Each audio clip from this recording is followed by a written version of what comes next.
வணக்கம் பா ரஞ்சித். வணக்கம். ஸோ இந்த டீப் ஃபோக்கஸ் ப்ரோக்ராமுக்கு வெல்கம். இதில் வந்து சார்பாட்ட பரம்பரையை கொஞ்சம் பிச்சு ஆராய போகிறோம். Firstly I wanted to ask you, இப்போ பாக்ஸிங் படம் இல்லை ஸ்போர்ட்ஸ் படம்னாலே ஒரு எல்லாமே ஒரு எம்பவர்மெண்ட் நரேட்டிவ். பிகாஸ் நான் வந்து ஒரு ரிச் பர்சன் வந்து ஸ்போர்ட்ஸில் கலந்து வின் பண்ணுறது அந்த மாதிரி ஒரு படம் பார்த்ததாவே இல்லை. மைக்கேல் மேனோட அலியாக இருக்கட்டும், இல்லை டென்சல் வாஷிங்டன் நடிச்ச ஹரிக்கனாக இருக்கட்டும், இல்லை ராக்கியை கூட இருக்கட்டும், அதில் வந்து காஸ்ட்டு மாதிரி காமிக்க மாட்டாங்க. But he is very poor, economically very operate அந்த மாதிரி காமிப்பாங்க. So there is one arc that is always ஒரு செல்ஃப் எம்பவர்மெண்ட் ஆர்க் வரும். அந்த ஆர்க் இருந்தால் பரவாயில்ல, நம்மளோட வித்தியாசங்கள் அந்த ஆர்க்கை நிறுத்தும்னு நினச்சிங்களா, இல்லை அந்த ஆர்க்கே கொஞ்சம் வேறுபடுத்தலாம் அப்படின்ட்டு நினைக்கிட்டீங்களா? எனக்கு சிண்ட்ரெல்லா மேன் ரொம்ப பிடிக்கும். லைக் அந்த படம் வந்து என்ன அந்த டைமில் Raging Bull and Cinderella Man தான் ஃபஸ்ட்டு நான் வந்து பார்த்த பாக்ஸிங் மூவி. அந்த ரேசிங் புல் பார்த்துட்டு நான் மறந்து போயிட்டேன். மார்ட்டின் ஸ்கார்செஸ் வந்து இப்படி ஒரு படம், ஏன்னா அவரோட படங்கள் நான் அந்த டைமில் நான் பார்க்க ஆரம்பிக்கிறேன். டாக்ஸி டிரைவர்லேருந்து அவரோட படங்கள் ஒவ்வொன்றா நான் பார்க்குறப்போ வந்து எனக்கு இது வந்து அவர் ஒர்க் பண்ணது வந்து பயங்கரமாக இருந்தது. லைக் வந்து ஒரு ஹீரோ மாதிரி அதில் ஹேண்டில் பண்ணியிருக்கவே மாட்டார். அவனை வந்து பயங்கர கிரேவாக வச்சுருப்பார். லைக் வேறு லெவலில் இருக்கும் அந்த படம். எனக்கு ரொம்ப பிடிச்ச படம் அது. அந்த படத்தை ஒட்டி சரி அந்த டைமில் தான் நான் பாக்ஸிங் படம் பண்ணலான்னு சொல்லிட்டு ரிசர்ச் பண்ணுறப்போ தான் முகமது அலி அவர் லைஃப்பை வந்து நான் ஸ்டடி பண்ண ஆரம்பிக்கிறேன். லைஃப்பை ஸ்டடி பண்ணுறப்ப தான் அவருடைய படம் வந்து அலின்னு சொல்லிட்டு ஒரு படம், லைக் வில் ஸ்மித் பண்ணியிருப்பார். அவருடைய என்ன சொல்கிறது, என்னுடைய ஆல் டைம் ஃபேவரட் கூட நான் சொல்லலாம். அவரோட ஆக்டிங்கில் செம்ம ஒர்க் அது, சீரியஸாக சொல்கிறேன். வீடியோ அவரோட ரியல் வீடியோவும் இதுன்னு பார்த்துட்டே இருப்பேன் நான், எப்படி இதை நடிச்சிருக்காரு அப்படின்னு சொல்லிட்டு. ஆல்சோ அந்த படம் வந்து எனக்கு ஒரு பெரிய ஒரு எனர்ஜி கொடுத்தது. ஒரு பயங்கர ஒரு உள்ளுக்குள்ளே வந்து ஒரு பெரிய ஒரு வெறியே உண்டாக்கும் அடிக்கடி நான் பார்க்குறோம். இது ரஃபாக எந்த டைம் ஃப்ரேம்? இது அதே தான், அட்டகத்தி முடிஞ்ச டைமில் தான் அது. கிட்டத்தட்ட ஒரு 6 மாதம் 7 மாதம் நான் சும்மா தான் இருந்தேன் நான் அந்த டைமில். ஏன்னா படம் ரிலீஸ் ஆகலை. ஜனவரியில் முடிக்கிறோம், அப்புறம் வந்து ரிலீஸ்க்காக வெயிட் பண்ணுறோம். ஆகஸ்ட்டில் தான் ரிலீஸ் ஆகுது. அதுக்கிடையில் ஒரு 3 ஸ்கிரிப்ட் நான் எழுதுகிறேன் நான். இந்த டைமில் நான் எல்லா படமும் பார்க்குறேன் நான். இந்த பாக்ஸிங் படம்லாம் கலெக்ட் பண்ணி நான் பார்த்துட்டே இருக்கிறேன் நான். டாக்குமெண்ட்ரிஸ் இதெல்லாம் வந்து நான் பார்க்க ஆரம்பிக்கிறேன். அப்போ எனக்கு அலியோட லைஃப் என்ன சொல்ல வருது அப்படின்றப்போ வந்து அலியோட வெற்றி, அப்போ அவர் அந்த கிளைமேக்ஸ் ஃபைட்டு ஈவன் ஒரு பிளாக் கிட்ட தான் சண்டை போடுவார் அவர். ஆனால் ஏன் மக்கள் வந்து அலியோட வெற்றி ரொம்ப முக்கியமானதாக பார்க்குறாங்க, முகமது அலியோட வெற்றி ஏன் முக்கியமானதாக பார்க்குறாங்க? ஒரு கருப்பின ஒரு சகோதரன்கிட்டயே ஜெயிச்ச இன்னொரு கருப்பின ஒரு இளைஞனுடைய வெற்றியை ஏன் வந்து இவ்வளோ எமோஷ்னலாக பார்க்குறாங்க, ஏன் இவ்வளோ அழகையாக பார்க்கணும், ஏன் இந்த வெற்றி இவ்வளோ முக்கியமானதாக தெரியுது, இந்த வெற்றி ஏன் எனக்குள்ளே வந்து ஒரு பெரிய எம்பவரை க்ரியேட் பண்ணுது? இதுதான் எனக்கு ஃபஸ்ட்டு நான் கனெக்ட் ஆனது. லைக் ஏன்னா இன்றைக்கி வந்து சொசைட்டியில் வந்து நிறைய பிரச்சனைகள் இருக்குது. ஆனால் ஒவ்வொரு பிரச்சனையும் தாண்டி நம்ம வாழ்ந்துட்டு தான் இருக்கிறோம். அந்த வாழறதுக்கு ஏதோ ஒரு புள்ளி தான் நமக்கு வந்து சரி இதுக்காக நம்ம வாழ போகிறோம், இதுதான் இதை நோக்கி நம்ம போக போகிறோம். அது ஒரு நம்மளை ஸ்கிப் பண்ணி போயிட்டே இருக்கும்ல. ஏதோ ஒரு இடத்துல யாரோ ஒருத்தர் ஒரு சின்ன மூவை நமக்கு ஒரு புஷ்ஷை நமக்கு கொடுத்துட்டே இருப்பாங்கள்ல. அந்த புஷ் தான் வந்து நான் அலியோட படத்தை, அந்த படத்துலேருந்து எனக்கு கிடச்சிது. லைக் அவருடைய பொலிட்டிக்கல் ஐடியாலஜி, அவர் அந்த அமெரிக்கன் என்ன சொல்கிறது அந்த கண்ட்ரியை எதிர்த்து வந்து அவர் பேசினது, வியட்நாம் ஃபைட்டு நான் போய் சண்டை போட மாட்டேன்னு சொன்னது. லைக் இதெல்லாம் பார்க்குறப்போ வந்து பயங்கர ஒரு இவ்வளோ பெரிய ஒரு வீரன் மாதிரி எனக்கு இருந்தார். வெறும் அவர் இஸ் நாட் ஒன்லி என்ன சொல்கிறது பாக்ஸர் மட்டும் கிடையாது, சும்மா பாக்ஸிங்கில் 2 பேர் அடிச்சிக்கிறது கிடையாது. அது மீறி அவருடைய இமேஜ் என்னை வந்து ஒரு பெரிய என்ன சொல்கிறது எம்ப் பண்ணிச்சு என்ன. அதுதான் நான் இங்கே தேடணும்னு நான் நினச்சேன் நான். லைக் நான் வந்து நிச்சயமாக செகண்டாக பண்ணியிருக்கிறப்போ வேற ஒரு படமாக அது இருக்கும், இன்னும் மோர் ரியாலிட்டி லைஃப்குள்ளே இருந்திருக்கலாம் அப்படின்னு நான் நினைக்கிறேன். லைக் அந்த கதையை நான் இப்போ திருப்பி எடுத்து படிக்கிறப்போ பார்த்தா அதில் வந்து என்னென்னா ஒரு ஹீரோக்கான இமேஜே இருக்காது. இப்போ கபிலனுக்காவது ஒரு ஆர்க் இருக்குல்ல, அது கூட நான் எழுதியிருக்க மாட்டேன். அது வந்து எப்படின்னா ரொம்ப ஸ்கேட்டர்டாக இருக்கும். லைக் அவனுக்கு என்ன தோணுதோ அதெல்லாம் பண்ணியிருப்பான். அவனுக்கு ஒரு சுச்சுவேஷன் அடிப்படையில் ரியாக்ட் பண்ணியிருப்பான். நீங்கள் பார்த்தீங்களா, நான் அதில் தான் அப்படி தான் எழுதியிருப்பேன். அந்த கதை இன்னும் என்கிட்ட இருக்காது. எனக்கு ரொம்ப பிடிக்கும். திடீர்னு நான் எல்லா டிராஃப்டையும் எழுதி முடிச்சதுக்கப்புறம் நம்ம அதையே எடுத்துகிட்டு இருக்கலாமோன்னு தோணுச்சு எனக்கு. கடைசியாக ஷூட் போகிறப்போ வந்து நான் யோசித்தேன் நான், அப்போ அந்த ஃபஸ்ட்டு டிராஃப்டே நம்ம எடுக்கலாமா, எப்படி இது எடுக்கலாமா அதை எடுக்கலாமா நான் யோசித்தேன் நான். லைக் அவ்வளோ ட்ராவல் இருந்தது அதில். இப்போ அட்டகத்திக்கு அப்புறம் நான் ஒரு படம் பண்ணியிருந்தேன், டெஃபினட்டாக நான் ஏற்கனவே எழுதின அந்த ஸ்கிரிப்டை நான் என்னால் பண்ணியிருக்க முடியும். ஆனால் அதுக்கப்புறம் நான் ஒரு 4 படம் பண்ணதுனால அந்த படத்தில் எனக்கு கிடைச்ச வந்து ரிசப்ஷன் அண்டு ரிவ்யூ, அப்புறம் கிரிட்டிக்கலாக நான் என்ன அட்டன் பண்ணது, லைக் எம்எல்ஏ வச்ச விமர்சனங்கள், இப்போ இது எல்லாத்துக்குமே வந்து ரெஸ்பான்சிபிலிட்டி நான் எடுத்துக்கணும்னு நான் நினைக்கிறேன். லைக் சில விஷயங்களில் என்னை பெருசாக அஃபெக்ட் பண்ணாது. ஏன்னா உண்மையிலேயே வந்து சில கிரிட்டிக்கலாக என்ன நான் எப்போவுமே நான் பார்த்து ஒரு கலைஞனா என்னை நான் சரியாக பார்த்துக்கணும் அப்படின்னு நான் நினைக்கிறேன். ஏன்னா ஒவ்வொரு பெயிண்டிங்லேருந்து ஒரு பெயிண்டிங் பண்ணுறப்போ அதில் இருக்கிற பிரச்சனையை சரி பண்ணுறது தான் ஒரு ஒரு ஆர்டிஸ்டோட ஒரு கரெக்டான வேலையாக நான் பார்க்குறேன். அந்த மாதிரி என்னுடைய இது எல்லாமே ஒவ்வொரு கேன்வாஸ்லேருந்து இன்னொரு கேன்வாஸ் போகிறப்போ அந்த கேன்வாஸோடைய ஒரே ஆள் தான் அதை வரைகிறாரு. ஆனால் ஒவ்வொரு கேன்வாஸ்லேயும் வந்து இருக்கிற பிரச்சனைகளை வந்து நான் சரியாக புரிஞ்சுக்கணும் அப்படின்னு நான் நினைக்கிறேன். அப்படி புரிஞ்சுக்கிட்டு இப்படி வரப்போ இன்னும் ரெஸ்பான்சிபிலிட்டி அதிகமாகிடுச்சு எனக்கு. லைக் அண்ட் ஆல்சோ வந்து எம்எல்ஏ வைக்கப்படுற அந்த ஒரு இது இருக்குல்ல, ஒரு கருத்து இருக்குல்ல, ரஞ்சித்னா இப்படி தான் பண்ணுவார் இப்படி தான் பண்ணுவார். எனக்கு அதை பற்றி பெரிய பிரச்சனையும் இல்லை. ஏன்னா நான் இதை பேசி தான் ஆகணுன்னு தான் நான் இங்கே வந்திருக்கிறேன். அதனால தான் நான் இதை தொடர்ந்து நான் பேசிகிட்டும் இருக்கிறேன். நான் அப்புறம் என்னென்னா என்னோடய கிராஃப்ட் வந்து இங்கே வந்து யாரும் அண்டர்ஸ்டாண்ட் பண்ணலையோ அப்படின்ற மாதிரி எனக்கு ஒரு பெரிய பிரச்சனை இருக்குது. லைக் அட்டகத்திலே வந்து எல்லாரும் என்ன பண்ணாங்கன்னா, அட்டகத்தோட திரைக்கதை அமைப்பை பற்றி யாருமே பெருசாக பேசவே இல்லை. லைக் ஒரு ரெகுலர் சினிமாவிலேருந்து அப்படியே விலகி வேற ஒரு சினிமா நான் பண்ணிப்பேன். ரைட்டிங் சரி, ஒரு எக்ஸ்பெரிமெண்டலாகவும் அது ஒரு செம்ம ஒர்க்காக நான் பார்க்குறேன். இட் இஸ் ஆக்சுவலி பிகாஸ் நீங்கள் யூஸ்வலி நீங்கள் ஒரு அந்த கன்வென்ஷனல் ஸ்ட்ரக்சர் பார்த்தீங்கன்னா ஹீரோக்கு வரும், ஒரு பெரிய ப்ராப்ளம் ஒன்று இன்டர்வலில் வரும், அப்புறம் திருப்பி வரும். பட் இதில் வந்து ஒரு பீக்ஸாக அவர் மேலே போயிட்டு கீழே வருவார், மேலே போயிட்டு கீழே வருவார், மேலே போயிட்டு அந்த மாதிரி கிரிட்டிக்கலாகவே யாருமே அட்டன் பண்ணல. எனக்கு ரொம்ப ஆச்சரியமாக இருந்தது. அந்த படத்தை வந்து வேறு மாதிரி ஒரு யோசிச்சாங்க. லைக் ஒரு தலித் பேக்ரவுண்ட் இருக்குதுன்னு அக்செப்ட் பண்ணாங்க. லைக் ஒரு காமெடியான படம்னு சொன்னாங்க. எல்லாருமே அவங்க நாஸ்டாலஜிக்கலாக வந்து நிறைய பேர் வந்து அதை வந்து ஃபீல் பண்ணாங்க. நானும் சின்ன வயசில் அப்படி தான் அந்த மாதிரி ஒரு உணர்வு அந்த படம் கொடுத்தது. ஆனால் கிராஃப்டாக வந்து பேசாம படம் மேபி டெக்னிக்கலாக அது கொஞ்சம் வீக்காக இருக்கிற மாதிரி அவங்களுக்கு தோணிருக்கலாம். ஆனால் வந்து ஒரு அது ஸ்டைலே வந்து ரொம்ப இன்ட்ரெஸ்டிங்கான ஸ்டைல். ஆக்சுவலி அதோட ஸ்க்ரீன் பிளே பேட்டர்ன் எல்லாம் எடிட்டிங் பேட்டர்ன் கூட ஆமாம். அது அந்த அளவுக்கு நாங்கள் ஒர்க் பண்ணி எனக்கு அது கிடைக்கலன்றப்போ வந்து நான் மெட்ராஸ் அட்டன் பண்ணுறேன். மெட்ராஸ் வந்து எப்படின்னா லைக் அது இன்னும் வந்து கன்ஸ்ட்ரக்டிவாக ஒர்க் பண்ணுறேன் நான். லைக் வந்து அட்டகத்தில் வந்து ஒரு ஃப்ரீடம் இருந்ததில்ல, அந்த ஃப்ரீடமை தொலைச்சிட்டு இதில் என்ன பண்ணுறேன்னா வந்து கிராஃப்டாக வந்து இந்த ஷாட் இப்படி ஆரம்பிக்கணும், இது இப்படி முடிக்கணும், இங்கே இப்படி ஆரம்பிக்கணும். முரளி சார் கூட நான் சேர்ந்து ஃபஸ்ட்டு படம் பண்ணுறேன். முரளி சார் FTIலேருந்து வந்திருக்காரு. லைக் அவர் வந்து ஒரு படத்தை அண்டர்ஸ்டாண்ட் பண்ணுற விதம் ஒன்று இன்ட்ரெஸ்டிங்காக இருந்தது. இப்போ நானும் அவரை சேர்ந்து பேசி இதை இப்படி ஸ்டேஜ் பண்ணலாம், இப்படி இதை ஸ்டேஜ் பண்ணலாம், இந்த கேரக்டர் இப்படி முன்னாடி வைக்கலாம்னு சொல்லிட்டு ஒவ்வொரு ஃப்ரேம் பை ஃப்ரேம் வந்து ஒர்க் பண்ண ஆரம்பிக்கிறோம். லைக் அந்த படம் வந்து என்னென்னா ரிலீஸ் ஆகிட்டு ஒரு பெரிய ரிசப்ஷன் கிடச்சிது. கிராஃப்ட் வைஸும் பேசப்பட்டது. லைக் வந்து அதில் பேசப்பட்ட பாலிடிக்ஸும் பயங்கர டிஸ்கஷனாக மாறிச்சு.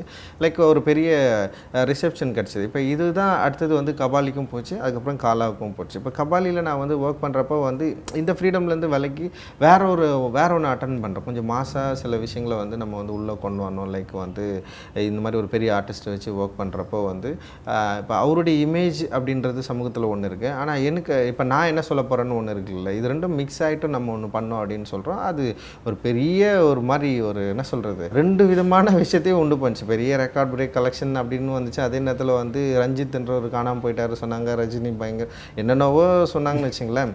லைக் அது ஒரு பெரிய ஒரு எனக்கு ஒரு மன உளைச்சலை கொடுத்தது. எனக்கு என்னடா இது இப்படி ஒன்று பண்ணியிருக்கோமா, சரி ஓகே நம்ம நெக்ஸ்ட் வந்து வேறு நம்ம சரி பண்ணோம் அப்படின்னு நினச்சி. மற்றவங்களோட கருத்துனால நீங்கள் எஃபெக்ட் ஆனீங்களா இல்லை நம்மளே வந்து? இல்லை நான் அட்டகத்தி தவிர என்னை சாட்டிஸ்ஃபை பண்ணவே இல்லை எந்த படமுமே. நான் அதான் சொல்கிறேன், மெட்ராஸ் வந்து என்னை வந்து நிறைய பேருக்கு ரொம்ப பிடிச்ச படம்னு சொல்லுவாங்கள்ல, எனக்கு வந்து அதில் பிரச்சனை இருக்குது இப்போ வரைக்கும் எனக்கு தெரியும். லைக் கேரக்டர்ஸ்லாம் ரொம்ப இன்ட்ரெஸ்டிங்காக ஹேண்டில் பண்ணியிருந்தேன். ஆனால் வந்து சில ஏரியாக்களில் இன்னும் கொஞ்சம் சரியாக நான் பண்ணியிருக்கோம். லைக் 3.5 மணி நேரம் படம் அது. ஒருவேளை அந்த படம் அந்த லெவலில் வந்திருந்தா நான் சொல்ல வந்தது இன்னும் கரெக்டாக போய் சேர்ந்துருக்கோம் அப்படின்னு நான் நினைக்கிறேன்.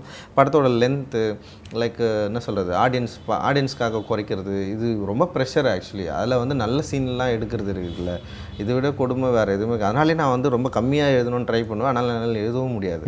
லைக் என்னுடைய உலகத்தில் வந்து எல்லாருமே ரொம்ப பெரிய ஸ்பேஸில் இருப்பாங்க. அந்த ஸ்பேஸை ரொம்ப குட்டி சைஸில் என்னால் அடைக்கவே முடியாது. லைக் அப்படி தான் நான் வந்து அது எழுதினேன். லைக் கபாலி வந்து ஒரு பெரிய கேன்வாஸ். அது அந்த கேன்வாஸில் வந்து ஒட்டுமொத்த மலேசியா தமிழர்களை பற்றி வந்து சொல்லி முடிக்கிறது அப்படின்றது வந்து அவ்வளோ சாதாரணமானது இல்லை. ஆனால் அதை சொல்ல நான் ட்ரை பண்ணேன். லைக் அது இப்போ என்ன சொல்கிறது, இது எல்லாமே இப்போ கபாலியெல்லாம் எனக்கு பெரிய இன்ஸ்பிரேஷனு இப்போ பிளாக்ஸ் மூவி தான். டெஃபினட்டாக வந்து அவங்கள பார்த்து தான் நான் வந்து இன்ஸ்பயர் ஆனேன், இந்த மாதிரி லைஃப் எடுக்கணும் அப்படின்னு சொல்லிட்டு. அதுக்கப்புறம் காலா ஒர்க் பண்ணுறேன். கபாலியில் கிடைச்ச விமர்சனங்களை வச்சு காலாவில் வந்து கிராஃப்ட் வாய்ஸாகவும் லைக் வந்து இந்த மாதிரி ஒரு லைஃப் வந்து சொல்ல போகிறோம். லைக் அந்த படத்தில் பார்த்திங்கன்னா வந்து ஹரிசாண்டலுக்கும் வெற்றிகளுக்குமான சண்டை தான் அந்த படமே. அதுதான் வந்து முழுக்க நான் அந்த படத்தில் வச்சது. ஆக்சுவலி இப்படி இருக்கிற இதுக்கும் இப்படி இருக்கிறதுக்குமான ஒரு ஃபைட்டு அந்த படத்தில் வந்து இருக்கும். நீங்கள் முழுக்க நம்ம அப்படி தான் அதை வந்து ஸ்ட்ரக்சரே பண்ணியிருப்பேன், ஷார்ட் பண்ணியிருப்பேன். லைக் அதில் வந்து நான் திரும்ப வந்து சூப்பர் ஸ்டார் நடித்ததுனால வந்து லைக் அவர் சுற்றி அந்த அரசியல் இதுதான் பேசப்பட்டதே தவிர கிராஃப்ட் திரும்பவும் பின்னாடி போயிடுச்சு. லைக் டயலாக்ஸ் தான் என்னுடைய எல்லா படங்களையும் டயலாக்ஸ் ஃப்ரண்ட்டில் வந்துட்டே இருக்கும், கிராஃப்ட் வந்து பின்னாடி போயிடும். நான் ஒரு ஆர்டிஸ்ட்டாக வந்து நம்ம யோசித்து ஒன்று பண்ணுவோம்ல, அதை பற்றி பேசவே மாட்டாங்க. செம காண்டாக இருக்கு, என்னடா அது இப்படி இருக்கே அப்படின்னு சொல்லிட்டு யோசிக்கிறப்போ சரி இந்த படம் வந்து இவ்வளோ விஷயங்களே எனக்கு வந்து கொடுத்துச்சு. லைக் வந்து இப்போ காலாவில் கிடைச்ச விமர்சனம், லைக் இவ்வளோ படங்கள் கிடைச்சது, அதே போல் சமூக தளத்தில் எனக்கு இருக்கிற விமர்சனங்கள், லைக் இதை வச்சு நம்ம ஒரு படம் பண்ண போகிறோம், இந்த படம் நம்ம என்ன மாதிரியான படம் பண்ண போகிறோம் அப்படின்னு யோசிக்கிறப்போ வந்து இது ஒரு பெரிய ஒரு பொறுப்பு எனக்கு கொடுத்ததுன்னு கூட சொல்லலாம். அதனால தான் இதுக்கு நிறைய டைம் எடுத்துக்கிட்டு நிறைய ஒர்க் பண்ணோம். லைக் தமிழ் பிரபா கூட எனக்கு இன்னொரு வியூ வேணுன்றதுக்காக தான் தமிழ் பிரபாவை கூப்பிட்டேன். லைக் நான் மட்டுமே யோசிக்கிற ஒரு வியூலேருந்து விலகி இன்னொரு ஒரு பர்சன் வரப்போ, ரைட்டர் உள்ளே வரப்போ, அவருடைய வியூவும் உள்ளே வரப்போ இது கொஞ்சம் ஒரு வேறு மாதிரி மாறும் அப்படின்னு தோணுச்சு. லைக் இதோட பேட்டர்னு பார்த்தீங்கன்னா ஃபர்ஸ்ட் ஹாஃப் முழுக்க லவ் இருக்காது, வெறும் இது லைஃப் பற்றி, அதாவது அந்த சார்பட்டா பரம்பரை அதுக்குள்ளே கபிலன் இவங்களத பற்றி மட்டுமே தான் பேசியிருப்போம். ஆனால் முன்னாடி எழுதின கதையெல்லாம் லவ் இருக்கும். லைக் வந்து ஒரு சூப்பரான ஒரு லவ் ஸ்டோரி அது. ஆக்சுவலி ஃபஸ்ட்டு எழுதுகிறப்போ கார்த்தி கூட எனக்கு வந்து அவர் வந்து ஃபோன் பண்ணி பேசுகிறப்போ இதுதான் சொன்னார், லவ் பயங்கரமான லவ்வுங்க, அதிங்க எடுத்துட்டீங்க அப்படின்னாரு. இவர் சிவி குமார் சொன்னார், சார் செம்ம லவ் அது, அந்த லவ் மிஸ் பண்ணேன் நான் இந்த படத்தில் அப்படின்னு சொன்னார். லைக் ஏன்னா தேவைப்படல எனக்கு, எதுக்கு இந்த படத்தை நான் ஒரு காதல் கதையாக மாற்றக்கூடாதுன்னு நான் ஃபஸ்ட்டு வந்து ஆக்சுவலி ஒரு வித காதல் கதை தான், ரங்கநாதியாருக்கும் கபிலனுக்கும் நடக்கிற ஒரு காதல் கதை அது. நான் ஒரு இது அப்படி மாற்றக்கூடாதுன்னு சொல்லிட்டு கட் பண்ணி எடுத்துகிட்டு சரி ஓகே இது வந்து ஒரு கபிலன் அப்படின்றவன் ஒரு சார்பட்டா பரம்பரையில் உள்ள வந்து அவன் எப்படி ஜெயிக்கிறான் அப்படின்ற ஒரு கதையாக இதை மாற்றணும் அப்படின்ற ஒரு அப்போ இதுக்கு என்னெல்லாம் தேவை அப்படின்லாம் யோசித்தேன் நான். அப்போ அதுக்கு தேவையான விஷயங்கள்லாம் வந்து ரெகுலராக சினிமா தான், இது டெஃபினட்டாக வந்து சுவாரஸ்ய சினிமா தான்.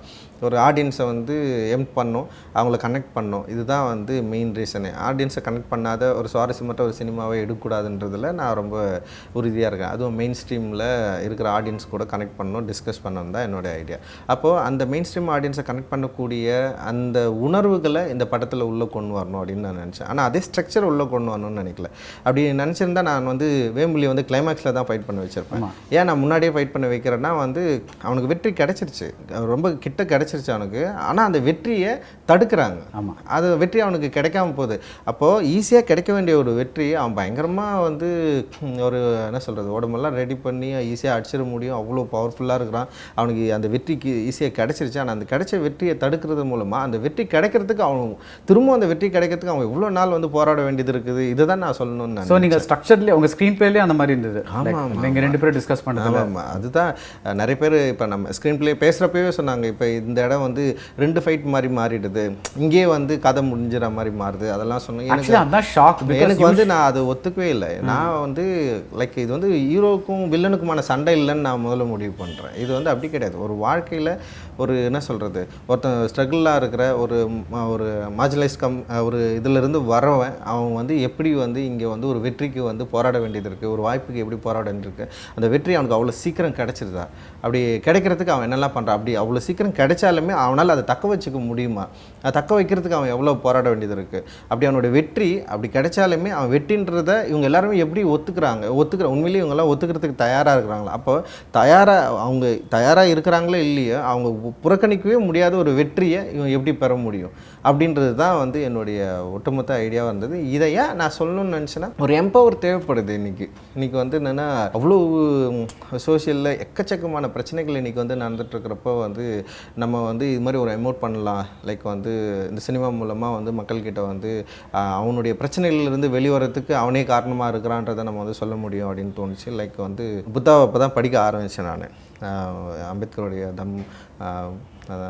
புத்தா தம்மம்னு சொல்லிட்டு ஒரு புத்தகம் இருக்குது. அதை நான் படிக்க ஆரம்பித்தோடனே அதில் வந்து புத்தா ஹேண்டில் பண்ணுற ஒரு விஷயம் இருக்குது. அவருக்கு வந்து ரொம்ப ரொம்ப சரியான ஒரு விஷயத்தை ஒரு இடத்துல கண்டுபிடிப்பார். அது என்னென்னா வந்து நம்ம தான் நமக்கு எல்லாத்துக்குமான ஒரு பிரச்சனையாக இருக்கிறோம் அப்படின்றது.